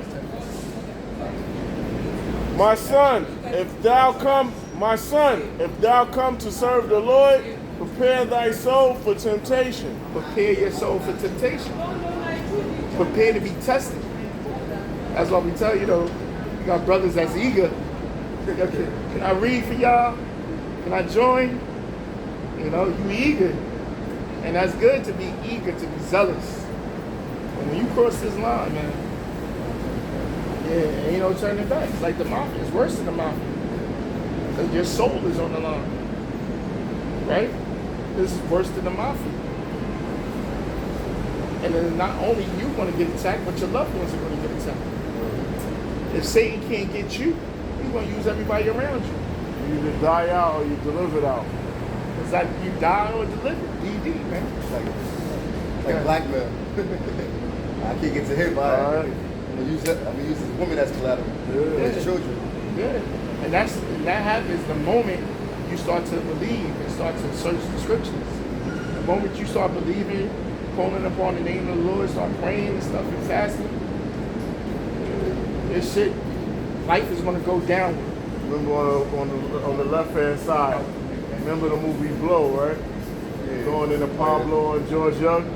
The dude, the Medellin cartel member, he told the pilot, he said, yo, he told the pilot, he said, George Young's pilot, he said, look, I'm gonna need the names of your kids and their schools. You know what I mean? I got too much product on the line. All right, this is Ciroc 2-in-2. Set thy heart aright. Set your mind aright. Get your mind ready. Right? It's a spiritual thing before it's a physical. It's a mental thing before it's a physical. So prepare your mind. How do you prepare your mind? Stay in this word. You got to be baptized. Submerge yourself into this word. Engulf yourself in this word. Breathe this word. Eat this word. Live this word. Same way you keep up. You might like sports. You keep it up with the stats of player who's being drafted. That's how you're supposed to be in this word. You might like boxing. You're watching him train. Why are you watching a nigga train? You know what I mean? But because you like it, you're attracted to it. You're amused by it. That's how you gotta be with this word. You know, the great example, women. When you want a woman, you'll do whatever it takes to get that woman. You'll dress a certain way, you'll wear a certain fragrance, cologne. You know, you'll start talking differently. Whatever it takes to get that woman. You'll bend your schedule. Knowing you might have a lot of hours of work, you'll bend your schedule and come up with you'll get a jolt of energy. It'll come out of nowhere. You know what I mean? You're strategizing to get it. Yeah. You're plotting, playing. Oh yeah. You a new one. Yeah, you're a wordsmith. Yeah, You know what to say and everything, you know what I mean? So that's how you gotta be with this word. So it says get your mind aright. Change the way you think. Change your mentality. Okay? Right. Set thy heart aright and constantly endure and make not haste in the time of trouble. So get your mind ready and constantly endure. Rope-a-dope. Remember, endure means to make hard. So you gotta harden yourself of all this shit that's about to happen to you. There's a lot of shit that's about to happen to you. You're up against the ropes and taking the punches. You moving around trying not to get boxed in. Yeah, you about to catch a whole bunch of hell in there. Everything's gonna go left. Everything's gonna go downhill. I remember coming in this thing, I had no problem getting girls. I had no problem getting numbers, macking and all that, right? It's true. And then I came in this thing, now I'm a girl repellent. I repel women. I look the other way. I don't give them eye contact. You know, because they're monsters. They're not women. These are not women we dealing with. They're monsters. Look at all the podcasts. That shows you the mind frame of these women.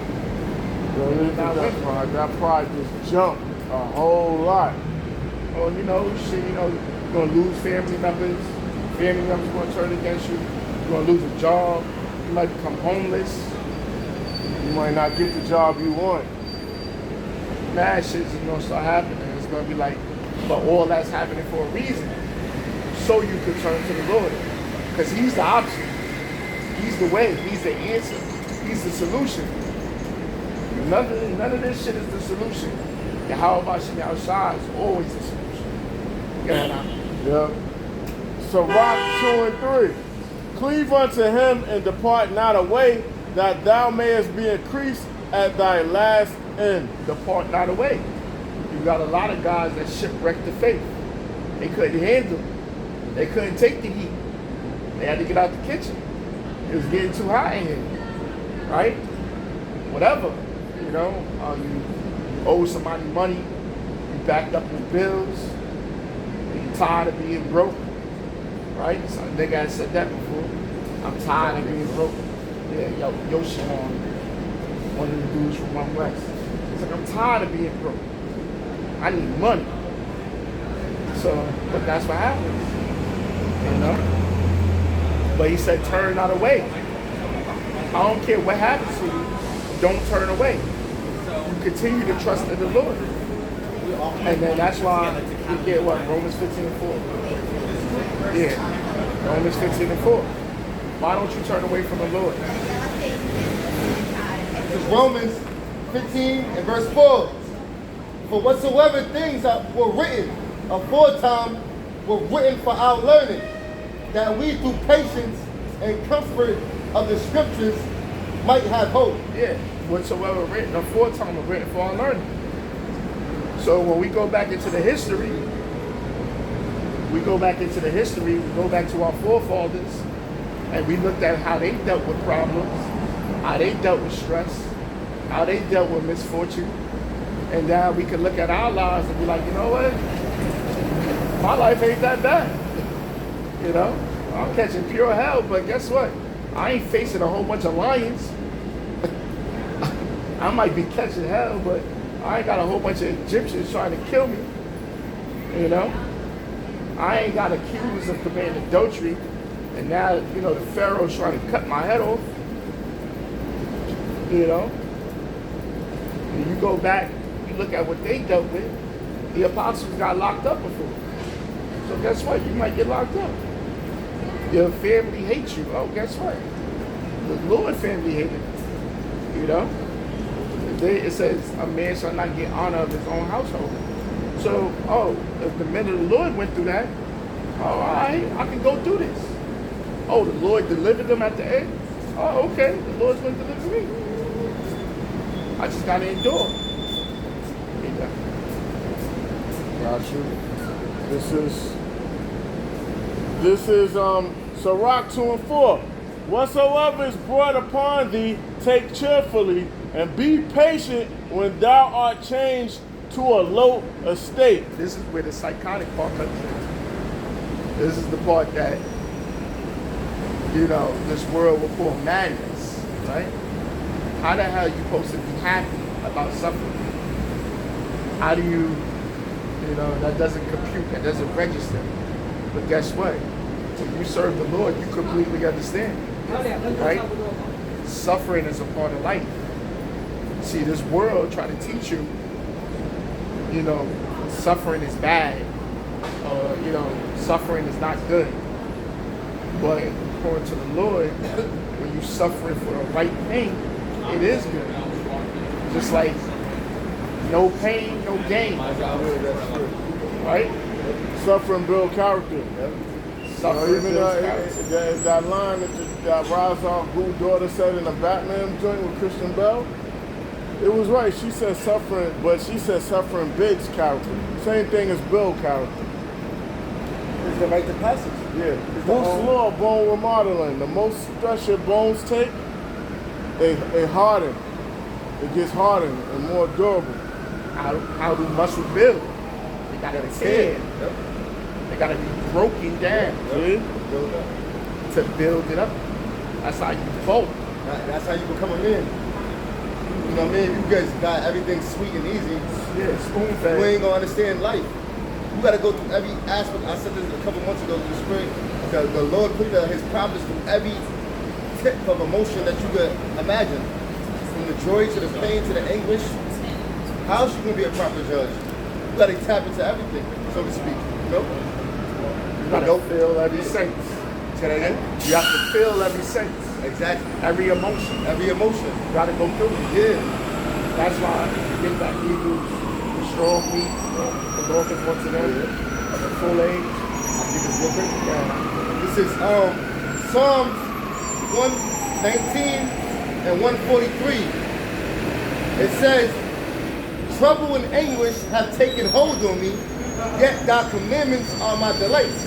Yeah, my commandments are my delights, man. Even though shit is happening to me, shit is going wrong, the commandments is life, right? The commandments separate from the rest of the world. The rest of the world lives in darkness, but the commandment brings you to life. Don't murder, don't steal, don't commit adultery. That's life. Because all those acts lead to death. That was it. You went to Hebrews, right? Yep. Hebrews 5 and verse 12.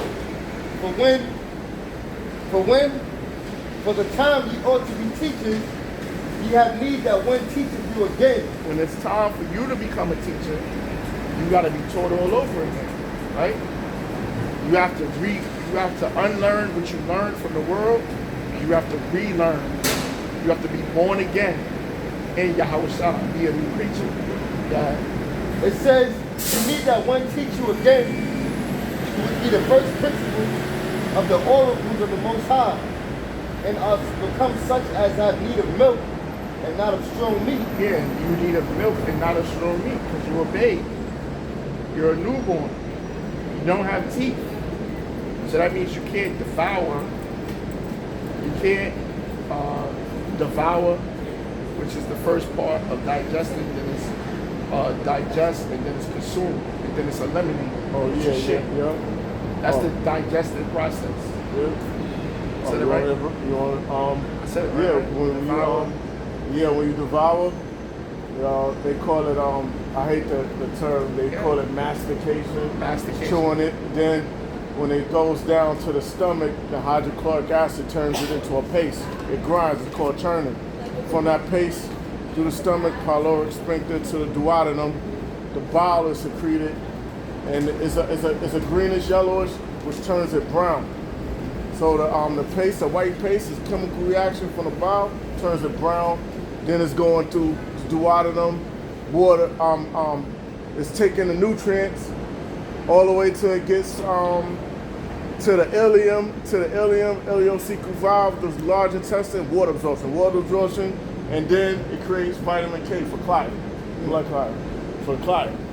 Boom, boom, and goes to the rectum, signal to the brain, time use vacuum. Eliminate. Yeah. That's the whole digestive system, right? Brother broke it down, and that's how the Most High, he referenced his word like it's the same thing. You gotta consume, or you gotta devour, consume, digest, and then it starts to go into the nutrients, start to break down into the system. Yep, through the villi of the intestines. It doesn't go straight through the tube. When the paste is moving, each part of the intestine it like closes. Yeah, so it's in the tube, it squeezes and closes, and then the nutrients absorption, a little minimal water absorption, but that large intestine is taking up that water.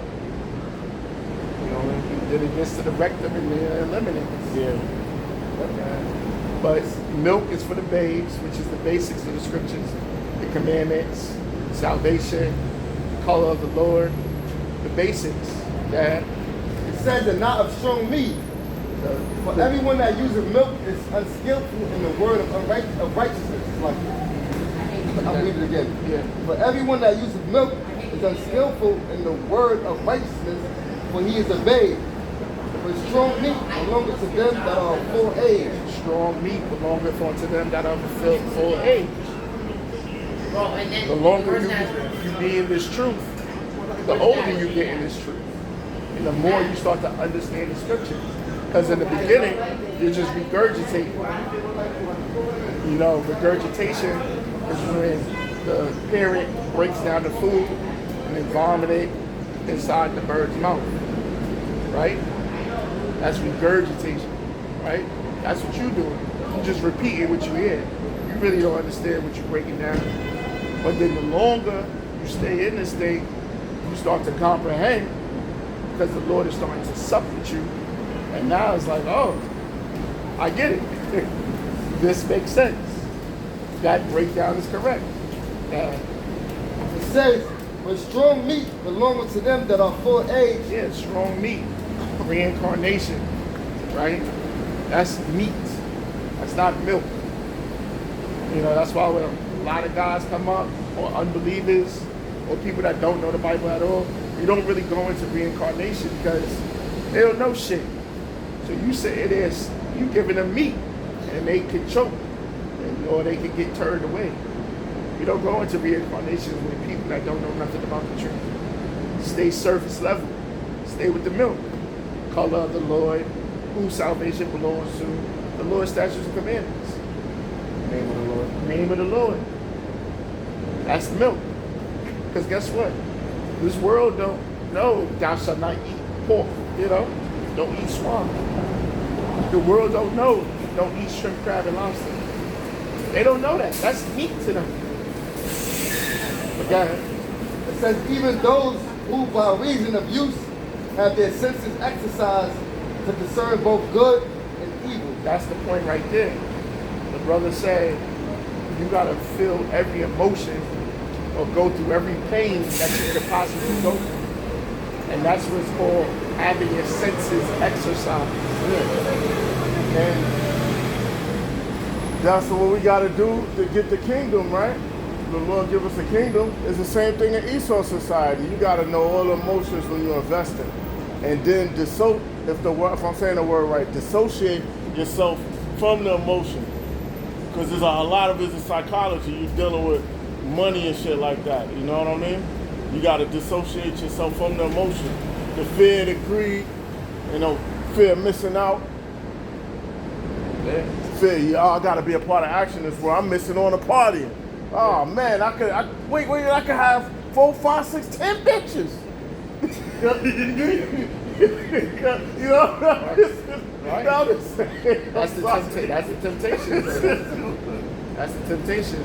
I ain't gonna get a chance with her again. Nah, look, man, fuck that bitch, man.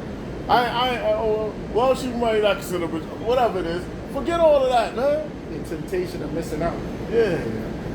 You know, we all face those things. Or, I'm 35, I ain't got this yet. I'm this age, I ain't got this yet. Midlife crisis, adolescent crisis. There's a crisis at every turn point. Yeah, them demons will pop on you, pop up. Yeah, But our purpose is to serve the Lord, though. You That's know all what I mean? that Our whole matters. duty, so you snap back. Snap back into It it. happens because we're in the flesh. You be in an environment so long, you start to become the environment. But we got to remember, we're not of this environment. I remember when you had all the flock, the gear and everything, and the you bread. was the flyest nigga in the You had the bread. All right, yeah, but I look at it as all right, yeah, I had that. I know what it is. And I got both sides. I know how it is not to have it. You know what I mean? Last scripture. That's beautiful that you said that, right? Because I was I was talking to a brother earlier about that. I was like, back in my days, I put up numbers, man. I had some numbers, because that was the epitome of Jake manhood. Yeah. How many women you slept with, or how many dudes you knocked out, or being a man in basketball, being a man in football, being a man whatever. That was the epitome, right? So I was like, yeah, back in my day, man. Being a daredevil, or like what they call a real dude. Like, this dude, he could wash you up, but you still stuck to they could just rock to they could bow. It wouldn't lose or draw. You know what I mean? Like, that instinct. I gotta go fuck it.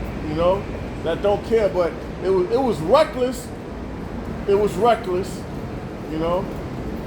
But looking back, it's like it was all vanity. Yeah, it might have been fun, it might have been exciting, but it's vanity. And when you really look at it, it's more than like 9 times out of 10, there was some type of wickedness too. Yeah. This is Revelation 3 and 16. Okay. This is Revelation 3 and 15. I know thy works, that thou art cold nor hot. I would that word cold or hot. So then, because thou art lukewarm, neither cold nor hot, I will spew thee out of my mouth. So the Lord said, I know thy works. Once again, he created us, so he knows us. He knows if you bullshit or not. He knows if you're full of shit or not. Are you doing what God says? Are you not doing what God says? He sees, right? I tell brothers that all the time. Don't be a super duper Israelite when it's camp time, but when you're not at camp, you a nigga again. You know, you just the average Joe. Don't get caught up in Clark Kent mode, basically. Thinking Clark Kent is the real you. No, really, you Kal-El. You a Superman. You're a superpower. But you know, Jake get caught up thinking what was Neo's name in the world? Neo game. Yeah. Mr. Anderson. Yeah, Anderson. You thinking you Mr. Anderson. You really the one. Blended in too much. Yeah, you blended in too much. Mr. Anderson. Right? That's what you think you are. But he says, I know that works, that you have neither cold nor hot. You lukewarm. You half-assing it. Remember Last Dragon. Yes, one place you have not looked, and then you will find the basket. Right. Right. You know, ain't no half-stepping in this truth. It's like you all the way in, you all the way out. There's no 1 foot in and 1 foot out. Go ahead. Oh, this. Nah, the next Oh, verse. it's like because thou sayest, I am rich and increase with goods, have need of nothing, and knowest not that thou art wretched and miserable and poor and blind and naked. And that's the majority of my people. That's the state that we was in. Right? They don't know. They can be wearing Gucci head to toe, Louis Vuitton head to toe, driving a Porsche, BMW, Maybach, right? But you don't know that you blind, deaf, and dumb. Spiritually, you ain't shit. Most I don't care about Gucci, Fendi, Prada, Dolce & Gabbana, Chanel, Louis Vuitton, Michael Kors. Yeah, most I don't care about Balenciaga. You don't give a shit about that? Yeah. Maybach. I'm still laughing. Yeah. Both dudes were a friend of mine. He's like family. You could say keep saying cousin. He was on the Facebook. He was like, yeah, I got $1,000 worth of jewelry on shit like that. And my uncle put her a comic book sold. There was no response after that. He's like, so? Most I don't care about your bust down Rollie. Most I don't care about none of that. Your Rolls Royce, your career, your degrees. Just a watch. It's a piece of paper. It's toilet paper. He don't Your degree care. is toilet paper. Jake's going to say Jake is possessed by their possessions. There you go. Toilet Yeah, because paper. like, you know, Israel, so he a royal people, but Jake, Yeah. they go like That's their both- master. Yeah, that's their master. Yeah, that's, Whatever you can't let go of, Yeah. you're a slave to. Read that one more time. Verse 17, Revelation 3 and 17.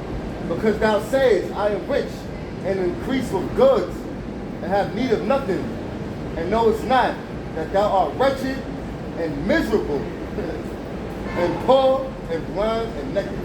The Most High sees you. You naked. You can have Gucci, Louis head to toe. Most High looking at you naked. That ain't the wedding garments. Right. That ain't the garments of righteousness. Yeah, you got strange. You look like a bum Yeah, basically, yeah. The eyes of the Lord. in the eyes of the Lord. The Most High cares about they that do the will of the Father. And their brothers keepers. But it's like this. Because the elect, they're forward in the kingdom. You know what I mean? A nigga that's possessed by his possessions and focused on himself and the vanity of this world, and he's not trying to forward this, you nothing. You nothing in the sight of the Lord. You know? This is what the Lord wants. This is where it starts. I mean, the Lord said the kingdom of heaven is in you, and it's the Father's good pleasure to give you the kingdom. You know? Well, you got them dudes who, you know, they wear that, I'm just saying, they wear that expensive stuff, not for nobody, brothers that are wearing it, but people in the world, they wear expensive clothing, they look all flashy, but then you'll have somebody like, what's that dude with Facebook or whatever, Zuckerberg? He'll wear a t-shirt and it should be $500, will look plain. It look like it's a $10 shirt. Yeah. It'll be a $500 t-shirt. So he just outstunned them niggas, the flashy shit then. Alright, you got it. That's it. We're going to wrap it up there. We pray and hope. That's it. One more reason my clothing. Yeah. This is Sirach 11 and verse 4. It says, boast not of thy clothing and raiment, Here you go. and exalt not thyself in the day of honor. For the works of the Lord are wonderful, and his works among men are hidden. The Lord said, Yahweh said, the lilies of the field are more beautiful than Solomon ever was. Nature, one of the Most High's favorite flowers, creations, is more beautiful. Because Solomon had gold in his hand. Solomon was fly. Real gold, real pure, precious stones. And he said the lilies of the field look better than Solomon. So, you know, when it's all said and done, the Most High's beauty or creation or nature, natural stuff, is more beautiful than this artificial bullshit that they try to spoon feed us. Even another thing, right? Diamond is a girl's best friend. They said when you put diamonds in a certain light, it doesn't illuminate. But when you put the precious stones that's written in the scriptures, it illuminates. It turns different colors. Diamonds don't really shine. So once again, the world promotes something, but the Most High look at it like shit. But pretty much that's it. We're gonna wrap it up. We pray and hope that y'all was edified. We're gonna give all praises, honor, and glory to Yahweh, Ba'ashem, Ba'ashah, Ba'ashem, Ba'akapadah. The next time we say Shalom. Uh-huh. Amen.